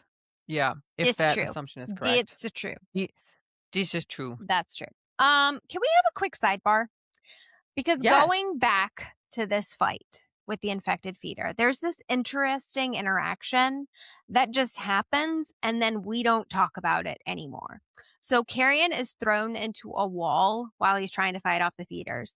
Quote, Carrion hit the corner of the courtyard, a winded gah coming out of him as he tried to right himself. Behind him, the vines choking the crumbling brickwork suddenly bloomed. 1,000 tiny white flowers exploding open, wilting right before my eyes. Dried petals rained down on the smuggler, landing in his hair as he shoved away from the wall. Nothing else is mentioned about this, but I do think this is foreshadowing potentially another power that we think Carrion might possess, besides this random firepower that Kingfisher thinks Carrion might have. Plants. And we're going to see it later in the book. And I think maybe if we're right about that, the plants, we might have just gotten a little taste of it right here, because that was just really random and weird. that it just happened. Well, going back to the scene, everybody has gathered after the attack on Archer. Isabel has returned to them. Quote, Isabel wore the traditional leather gauntlets of her clan on her forearms, each embossed with the swirling lines that represented the frozen waters to the east of the Belcador lands. Her red hair was braided and neatly bound. She had been a novice in the eyes of her people when she had come to Kalish a few weeks ago. She returned to us now as a prioress, dressed in accordance with her family's arcane line. In the span of a few days that she had been away, she had undergone the most intense trial she was ever likely to face in her lifetime. She was probably exhausted and wounded, and yet she had still returned here to Kalish to help. Now, let's just talk about this help, because I think it comes with a few strings attached to it. So, clearly she's gone back. She's probably helped Tal create this vampire antidote. That, I think, is the only reason she is now a prioress. I don't think she's necessarily gone through everything that a normal prioress would have to go through. I think she basically presented them with a solution that would eradicate all vampires. And they're like, we will make you a prioress for that. Right. But I also think this is going to come to bite her in the ass, because I think we find out later she used dark magic as part of this. The same thing that got Algat kicked out of her clan. Yeah. So I think Isabel's going to have some splaining to do. Kingfisher calls her out later on too, and she basically admits that she completely lied to her family and to her elders of her clan, that she told them that the vampires were completely okay with having the cure, and she has completely tricked them. Yeah, that's not going to come out. Like, right. 100%. Yeah. 100%. Yep. Saris and Kingfisher sit on the rooftop in Kalish having a drink, and he tells her a story. So, ding, ding, ding, unnamed father throughout this whole thing here, okay? My father and mother had met out in the forests. When he was younger, he went to a graven. Well, let's just I'm Kingfisher, okay? I'm going to play the role of Kingfisher, so I'm going to say my mother and father here to make it easier. Okay. Yes, you're giving Kingfisher vibes. My right tenses would be way off in this moment. Okay. My father and mother met out in the forest when I was younger, and my father went to a graven for a love potion. Now, I really like to imagine what this graven looks like, because it is part satyr, part troll, and part basilisk. What part's the basilisk in this? Because I'm really struggling with the distinctions of satyr and basilisk, and so then where is there left for troll in all of that? I would love to see some character art for what a graven looks like here. So I love how Saris is like, what's that? JFGI it while you're doing that? it. Right? What's that? Yeah. So my father had his own magic, but he was like me. He commanded shadows and not much of anything else. So the graven is known for its love potions. And so his father goes to the graven, and the graven says, I will give you this potion, and you will live out your days with a wife and a family, and you will be blissfully happy. You will be able to create powerful wards, and you will be a role model to your people and all who follow you and support you. Now, remember, here you'll be able to create powerful wards. We do know in the first book that the land of Kalish was warded. Yep. And so it's interesting here that powerful wards were mentioned, because there are powerful wards to this day that are blocking against Belicon here. Okay. So the graven doesn't want to walk on cloven feet anymore, which, that answers what part is satyr. It's feet, I guess. Head of the basilisk? So it has to be its head or with its maybe tusks? middle. Middle? I mean, and basilisks outside of Harry Potter also are snakes with like wings. So they're also strange looking too. So maybe Harry it Potter is made that it just little a like snake. wing thing, and then it's the Could head of. be. He's beautiful. All right. Well, it has Beautiful. cloven feet. Okay. Solid. Got it. But it doesn't want to walk on its cloven feet anymore. So it says, give me one of your feet. No way. Gross. I am not giving you one of my feet. Okay, fine. Give me your shadows. No. My shadows are my greatest strength. I will not give you my shadows. Fine. Give me one of your shadows then. Okay, deal. I will give you one of my shadows. So the graven walks out and the sun is up. So the graven doesn't see a shadow. Obviously, the sun is high in the sky, but he doesn't realize that. And so he chases down Kingfisher's father and tries to cut off his foot in penance, and only cuts off one toe instead. So Finran / Styx / unnamed father loses a toe to this graven. Okay. Which toe? Big one. Unnamed toe. Unnamed father. Unnamed toe. Unnamed toe on the unnamed father. But also, whatever this thing is, this graven, he didn't actually keep his end of the bargain. There's no such thing as a love potion. There's no such thing as a love potion. So, this particular chapter and this particular story really, really makes me lean towards the fact that Styx and Finran are one person personally. Whenever we talk about it and we go back and forth, I come back to this moment in this story. I think that Styx lived as Finran in Evalia. His shadows were his power. We know from the end of this book that only gods and demigods can have shadows as power. And I think that he didn't want that power. All he wanted was love. That's all he wanted out of life.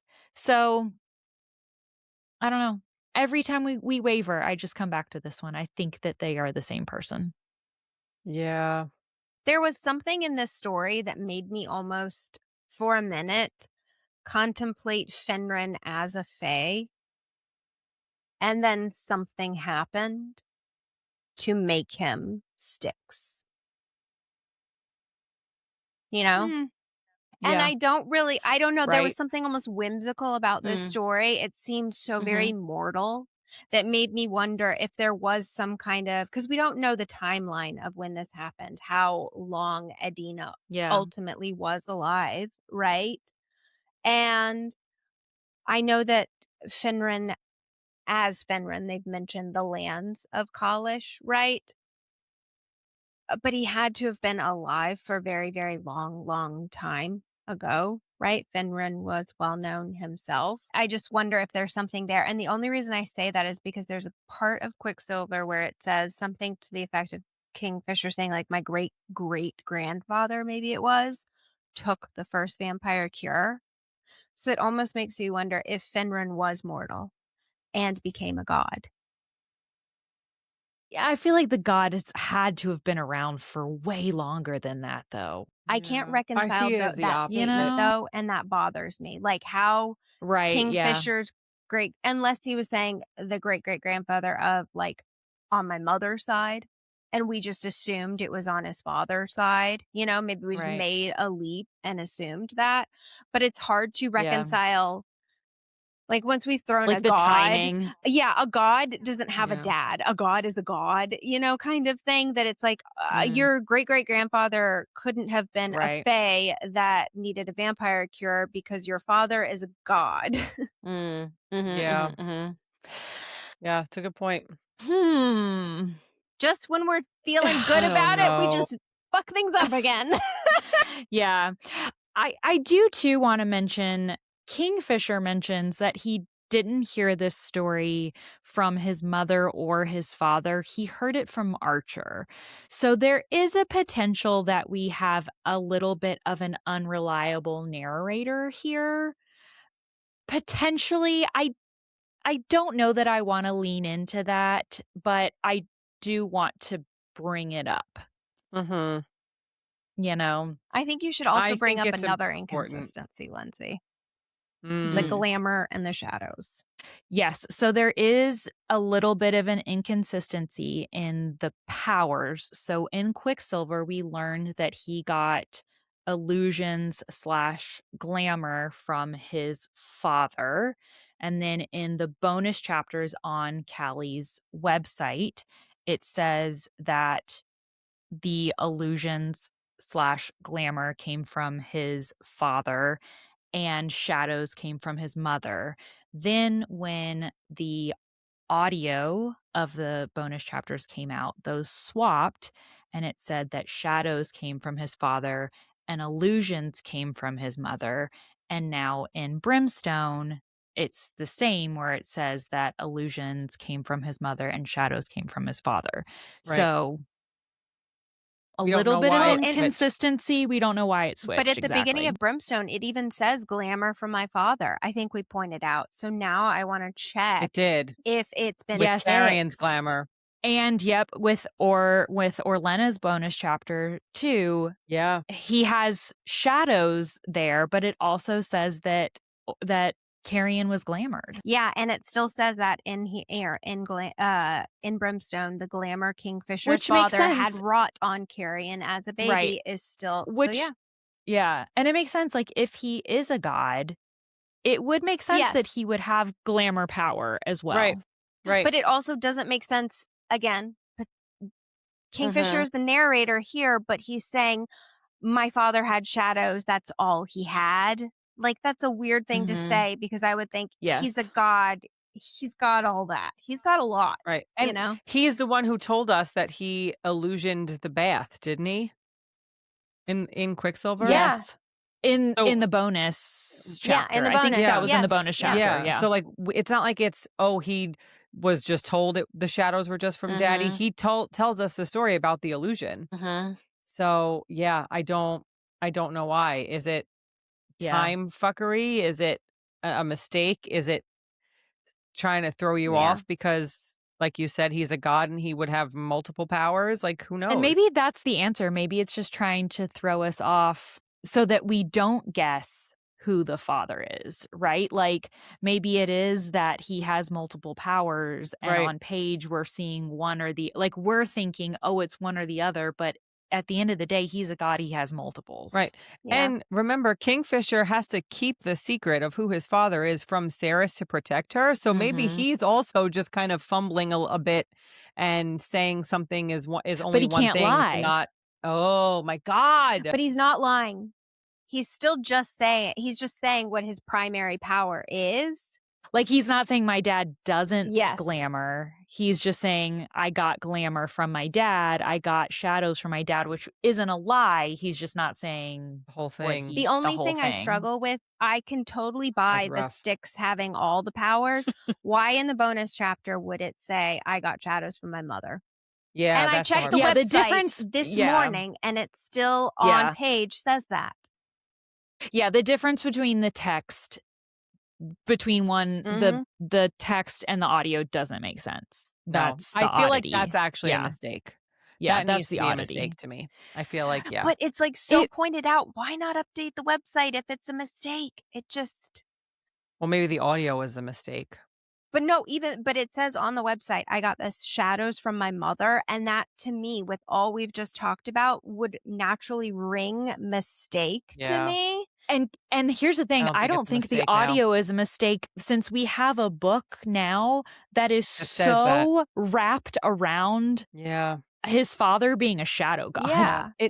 Here's what I think. I don't think it's any of it is a mistake. I think it's all there on purpose, and we just have no We just freaking don't know clue. yet. No We have clue. not We figured have it out no yet. idea. That's what I Yeah. think. I Mhm. totally agree with that because otherwise that website would be updated, but it is not. So there is a reason for it. Right. I There's a agree. reason. Especially given how many things have shown up as updates on the Kindle lately. Yes. That website has been there for years now. And to further support that, Lindsey, if you look at the website right now, they've revamped how you even select the bonus chapters. Like you page to Interesting. them instead of just scrolling. So I'm like, if they change the layout of the website, but Right. not the words, it's there for a Interesting. reason. Can I just Interesting. say that I love that you just threw in that flex that we read Quicksilver so long ago that it was when all of this was indie published and you had to scroll down the website of the bonus chapters. That was a flex. Well, I looked at the website this morning. I was like, oh, this is all fancy now. It was even like, it's been It's been years. revamped. It has But been that's years. true. Like they're pushing Kindle updates every couple of weeks now. So they would have pushed it on her That's what I'm website saying. if it was a mistake. So to be I determined. just imagine Callie being like, Yeah, she's like got her mastermind fingers going on. they're Yep, all exactly. being tortured by this. No, you are torturing us, Callie Hart. Torture. Absolute torture. Well, let's get back to the good stuff here. Kingfisher takes her to the huntsman cottage so that she can see a sunrise, and Saris cries. They're dream walking again. Quote, "You can come here and enjoy it any time you like. A dream is just a fabrication, a manifestation of what could be. In between places and whispers of other realms, I had a feeling the sun wouldn't affect you here." That's It sweet. is so sweet. I know that she gets this and like she gets to see the sunrise. She gets to feel the sun. She's half vampire. She can't enjoy this and feel this anymore. And it's just such a thoughtful, sweet moment. They have a very sweet conversation. Saris tells him that she appreciates that he lets her fight her own battles, but that there might come a day when she might want to be carried, at least for a little while. I love this. It's like, I'm strong. Thank you for seeing that I'm strong. And also, I also love to be taken care of. So, like, don't get it out of your head that, like, I could want that. But then I'll be fine and I can do it myself. And she says, "You'll have to face the sun for me too in that case, and I will become your shadow." Ooh, shadow. Shadow, shadow, shadow, shadow. Daybreaker, destroying the queen, the light, the darkness. All of it. They're going to swap places. They have mirrored runes on each other's hands, just saying. All the things. All the things. He says, "You know, Saris, I am my father's son. My strength has always been my shadows." Come on, Come on, people. come on. There it is. There it is. Well, our lovely boy Archer has been healed and decides to go about Thank his day as God. normal. Just gonna do my chores. He makes the best joke ever. He says, "Fire sprites," According to Katharine. according to me, because I say the same stupid shit. He says, "Fire sprites don't need recovery time. After we're injured, we're either alive or we're dead."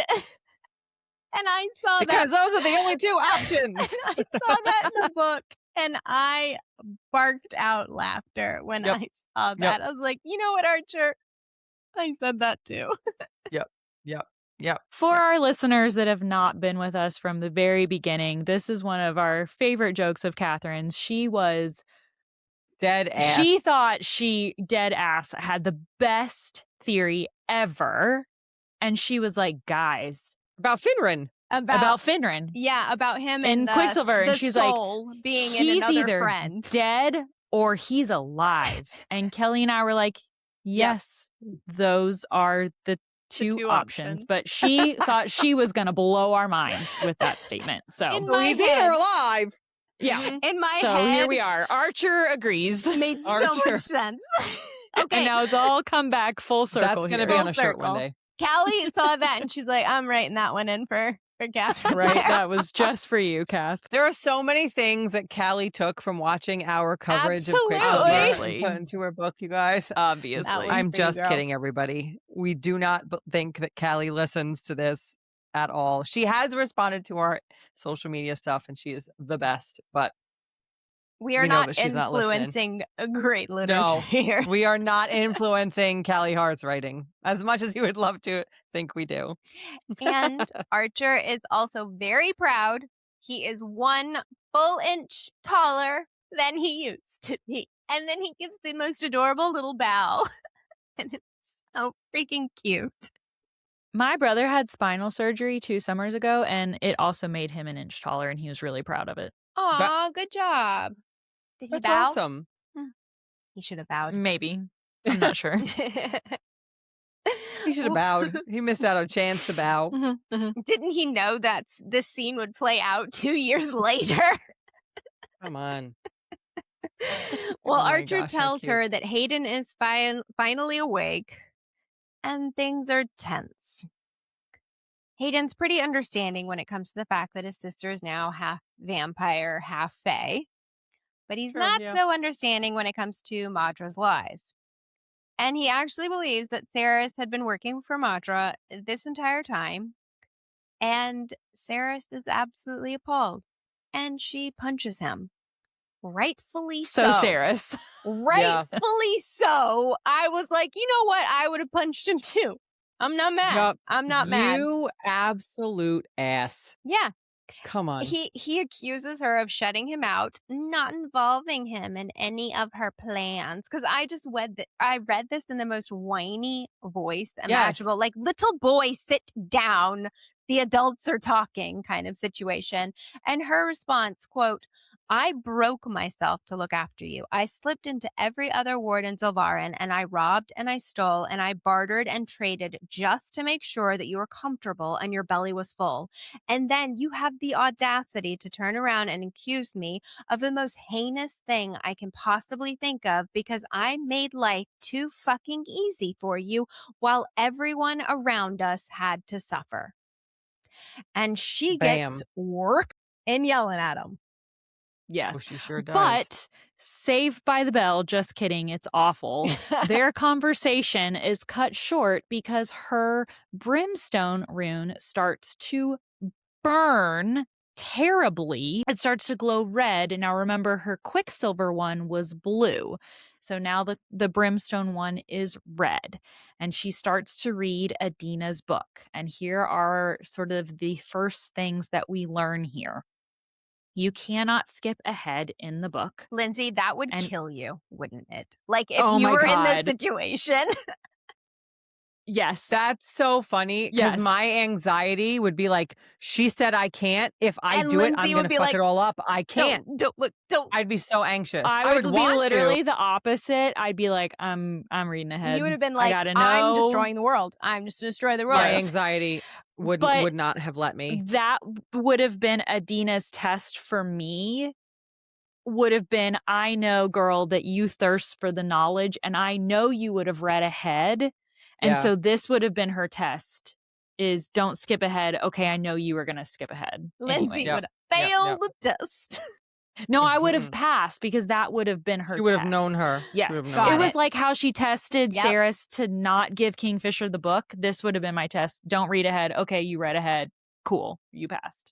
Yeah. Good job. You want it bad You enough? broke Okay, the good. rules. Yes. I'm Yeah. proud of you. I'd be like, should I read ahead? Should I not read ahead? Am I supposed to read ahead? What if I'm supposed not? We're supposed to read And then ahead. she Wait a would have been minute. like, Am I supposed to read ahead now? Kelly, Am I supposed to wait 5 you minutes? passed I would have the been. test. Here's the Xanax. Calm You down. took a Xanax. Good job. And this is why we are different but the same. So we also learn that each entry in this book has been written in service of a specific moment to come. For any of this to bear fruit, the dominoes must fall in order. Your second rune has awoken. By now, you must know that brimstone is not a plentiful resource in Evalia as it once was. Historically, alchemists shied away from the second bough of the Tria Prima, not only because it was too powerful and difficult to wield, but because its only purpose seemed to be linked with death and destruction. Yikes. You said something right now, Lindsey, that kind of sparked something. So Okay. we've been talking about the source, right? And this Tria Prima being the brimstone, the salt, and the quicksilver, right? And we've also been talking about this triumvirate. Triumvirate. Is there something there? Because you know how Bellicon got rid of everything related to the alchemists, right? What if there's something there that the three of them were alchemists that mastered the Tria Prima? And maybe there's something there where once you master that, you have this source of power. Yeah. I mean, either way, there's 3 Yeah. of them and 3 Yeah. branches of alchemy and 3 of the Tria Yeah. Prima. So clearly the number 3 means something. Yeah. Yeah. I don't hate it. And if you think about it, they have mastered death and destruction if we are assuming that Malcolm is alive somewhere. Or he's dead. Yeah. Or he's either alive or he's dead. I'm just saying. Yeah. So there you go. All right. So she continues. Even knowing you must conquer this rune, it pains me to advise that you must do so, as sealing this magic to your soul will come at a great cost. You will have to unlock a door within yourself that will be hard to close thereafter. You will change if you choose to walk down this path. And so this is what Katharine was talking about earlier. You must change, right? But with the Brimstone rune sealed to you, there is a chance you will be able to use it to save Evelia from the veil I see descending upon it. Now, she does give instructions on how to reject it, but Saris moves on. Good job, girl. Good choice. Yep. And concerning the even light ball, turn this page before leaving your chambers. An appointment awaits. So going back to the Brimstone, sealing that room, right, using it to save Evelia, I find it interesting that they don't initially do that, right? The task they go to at the very end is to get a dragon that can produce Brimstone, right? And my first read of it, I was like, oh, it's time to awaken dragons, right? To produce this Brimstone. But that's not what Adina is telling her to do. She's saying that it all centers on sealing your Brimstone room, that's going to help save Evelia. So we're like, Kingfisher is making them go on this quest for this dragon. And I wonder if Adina's like, it's not going to be the dragons. It's going to be sealing this rune instead. That's more of a key. Well, I think she has to seal the Brimstone rune before she can like use Brimstone. But she didn't. A dragon spews it, you know? So I just imagine them riding dragons that are spewing Brimstone to stop the rot. That's what my head went to first. I'm just saying. I don't know. I don't know where you got that one from. I don't know where that came from. Either way, like she worked with the Quicksilver, but it didn't truly yield to her until she sealed her rune. So again, she might be able to work with the Brimstone, but it's not going to truly yield to her until she seals her Brimstone rune. Maybe sealing it has to do with the dragon, and maybe she's going to change and sprout dragon wings. What? And fly through the sky, wielding a rune.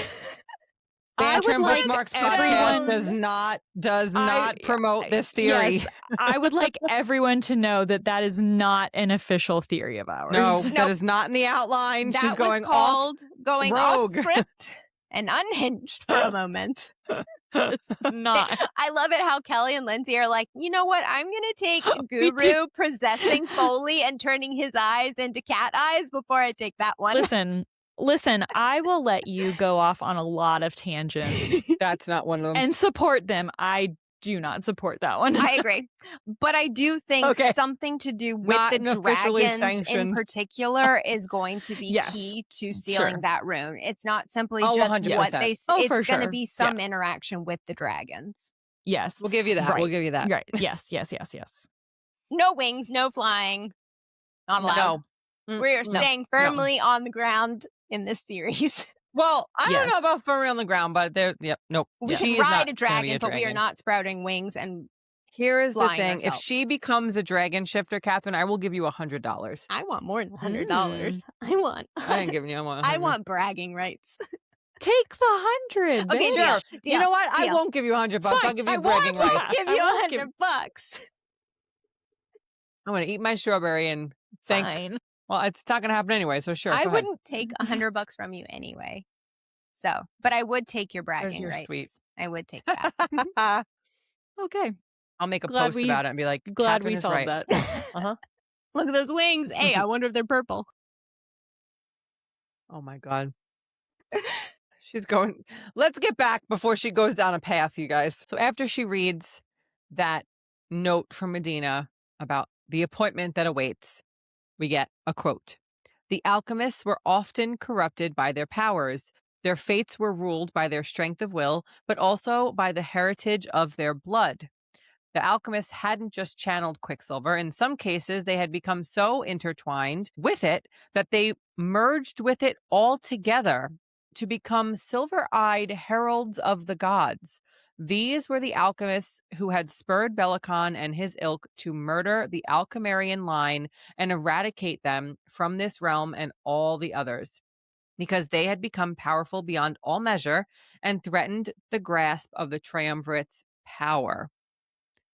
Okay, remember, this is a little worrisome because we've already seen Ceres's veins are turning silver.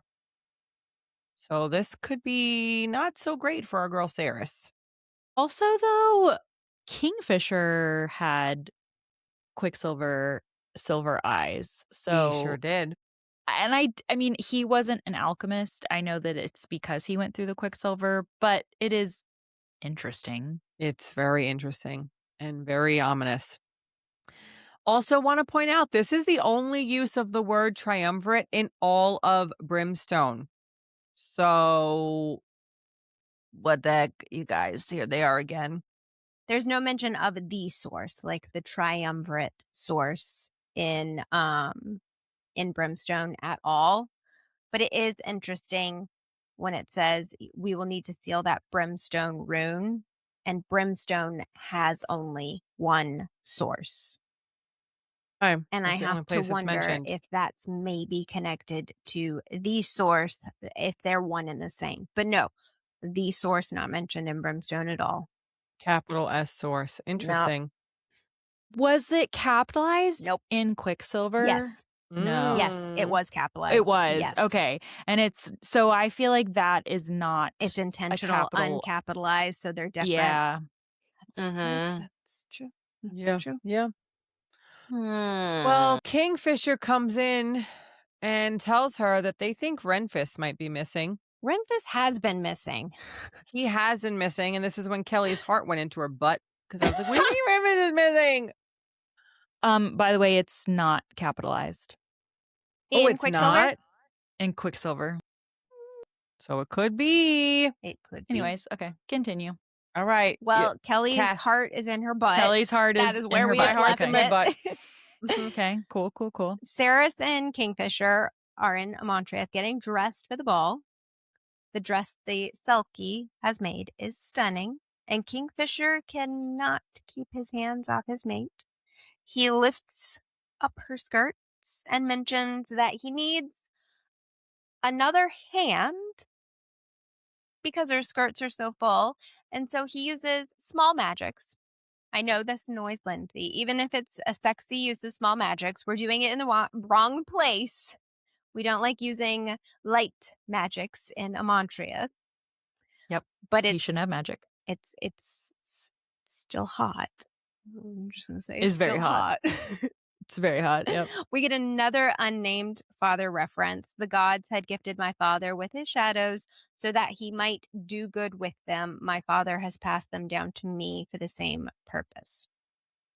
That, again, was where I was kind of Mhm. wondering, maybe Finrin became the god Styx. That was the first inkling I had of, I wonder if something happened there. She gets another tattoo. When she comes, they're just sprouting up everywhere now. A very large bouquet of roses across the tops of her thighs. Don't say I never got you any roses. That's There you go. what Kingfisher has to say about that. And side note, during all of this, Tal is like knocking on the door. And Saris is like, can I have like 3 minutes, please? But before they leave the room, she remembers Adina's instructions from earlier and reads the next page in the book. Thank God. She almost forgets too. Seriously, like, read that book. You had one job, Saris. Truly. Keep that. You don't need a shadow dagger strapped to your thighs. You need a shadow thing to hold the book on your thigh. Keep it with you. Right? Mm-hmm.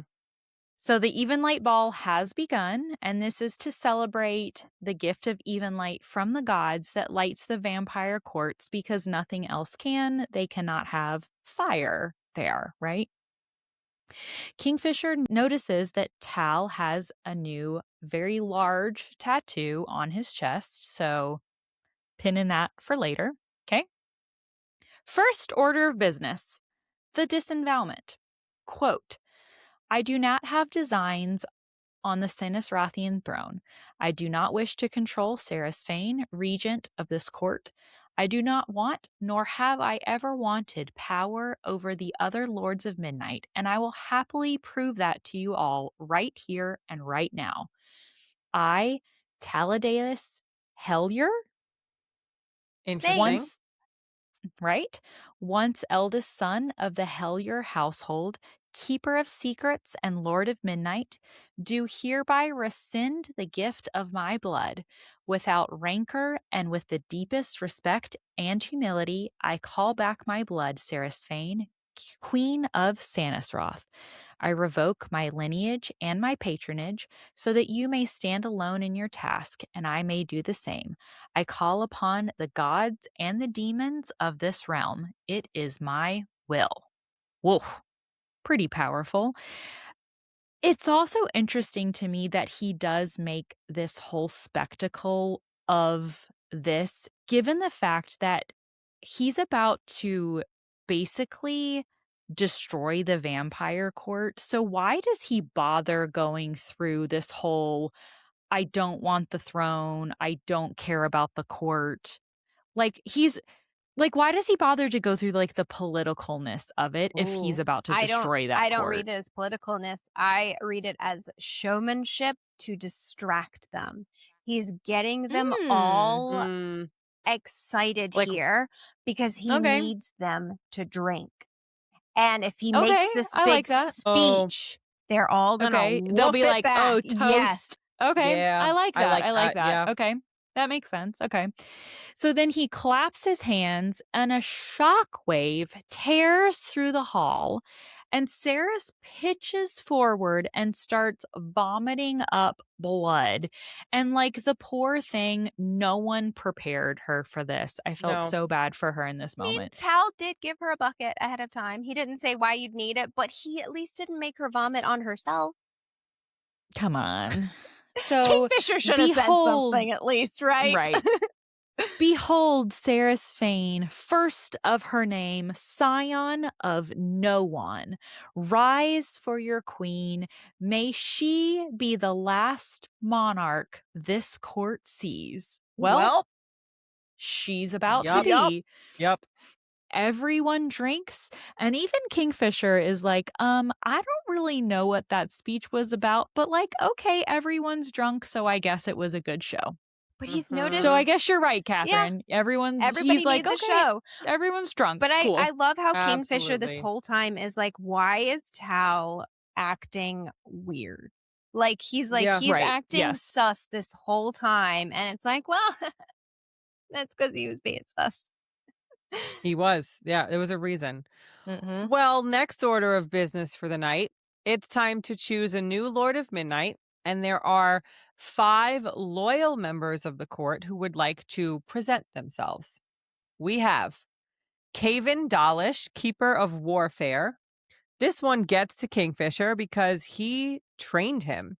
And Malcolm took one of his warriors and even from beyond the grave is using him against him. And he did that with many Fae that fell in battle and became members of this court. And that realization is absolute torture for Fisher. The next one, we have Ibanwe, Keeper of Pain.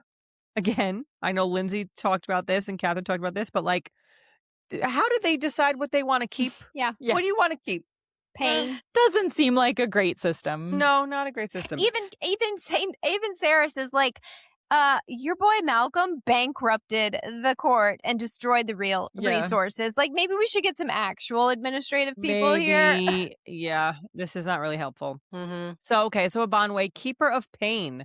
She used to be an alchemist. She is covered in tattoos, dead runes, long inactive. That's interesting there. She wants to design new equipment to bring the Fae dogs to heel to continue Sanisroth's glorious purpose of domination and supremacy over the Fae. She definitely does not get my vote. Okay. Like, do you think that your half Fae queen is really going to want to hear With her that? mate? No. Yeah. Right. You're an idiot. You're actually That's going to go over well. Yeah, I'm going to choose you. Yeah. How did you know? And clearly that does not go over well with Saris. And she announces, you know what? I'm going to rebuild the court. I think I've kind of had enough. I'm good. I'm good. Mhm. But of course, asshole Zavenna interrupts her and says, oh, yes, and we will starve in the meantime. And she continues arguing with her, and it enrages Saris. And the best thing ever happens. Saris didn't rise from her seat. This is a quote. Didn't even frown as she flicked her hand at the table to the right, and a candelabra, which had been crowned with 8 shivering points of even light, flew through the snow-white tablecloth and twisted in midair. It formed a length of metal 2 feet long and struck Zavenna from behind, curving around the back of her neck. Love that. You kind of forget that Love Saris has like metal power. powers sometimes, you know, like that she can control metal in that way. Right. And this was a boss bitch display of power right here. It was. And okay, I know we've talked about she's overpowered. However, as an alchemist, she's always been able to control metals. So this one I like. This one I like because it's a little bit more power, which makes sense. But she's always been able to do this. And now she's just getting smart about how she can do it. So this is a great absolutely. one. Yep, I agree. And then she's not done. Quote, she collected a chair from one of the tables and dragged it, back legs scraping loudly on the floor, over to Zavenna, where she set it next to the prone woman, sat down, kicked up her feet, rested her heels on the female's back. You were saying? Let's move along to the next candidate. Love it. Good. And I think even at one point, she goes quiet. And it's just so great. So good. Damn. Okay. Damn girl. So she hears 3 more petitions after that. A keeper of monies, probably one that we might need. Yep. Mm-hmm. Keeper of truths. Okay. Keeper of antiquities. I mean, I bet they've got a lot of old stuff there that needs inventorying and cataloging.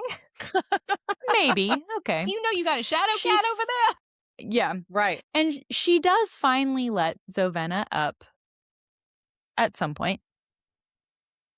But Saris announces that there is one more petition to be heard, and Foley walks into the room. Kingfisher says, quote, "This is how I remembered him, kitted out in fighting leathers, with a sword strapped to his back and his head held high.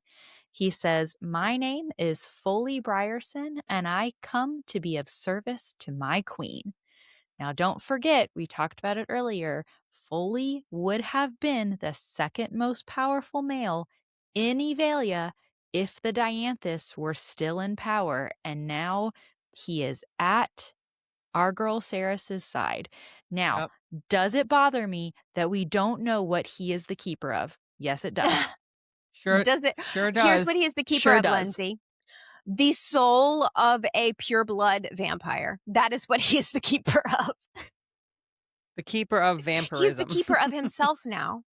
As the sole remaining vampire in existence. I know. He needs a name. He needs a title. Because he even gets a ring. And He I gets a don't ring. know. He gets a ring, but he doesn't get a title. He even calls himself, Yep. I'm just going to be a Lord of Midnight. And it's like, I need to know.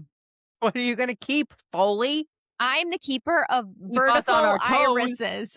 That's what Yeah. I'm the keeper of. I want to know. It bothers me. I want to know. Well, guess what? We're going to stop there because It's a good moment. It's a great moment. Because good moment. shit's Yep. I don't about know to about go you. down next I know, chapter. I was very excited in this moment because Foley I've rolled my eyes a lot at Foley this whole book up until this point, but something about this scene and him walking in and Kingfish being like, this is how I remember Agreed. him. Yeah. I was like, oh, okay, Foley. Oh, Yeah. He needed enough Foley. people Like to all of a yell sudden. at him and get his Yes, shit together, yeah. didn't he? And he did. Yeah, he's like walking back into his power, back into his Yes. old self in this moment, like becoming who Kingfisher remembers him as. Love it. Love it. Love it. Love it. All right. Well, that's a wrap on episode 4 of our coverage of Brimstone by the wonderful Callie Hart. Thank you so much for joining us this week. Be sure to like, follow, rate, and comment on our podcast wherever it is that you're listening, and follow us on our social media channels so we can find more unhinged fantasy readers just like you. Also, if you're interested in hanging out and connecting with us even more, come and join our new Patreon where we have monthly book clubs, a 10% merch discount, a private Discord, and a lot of other fun stuff. Check us out at Patreon. All right, next time we're going to be covering chapters 39 through 45, so be sure to join us for the next Fantasy Friday. Happy reading! Bye! Bye!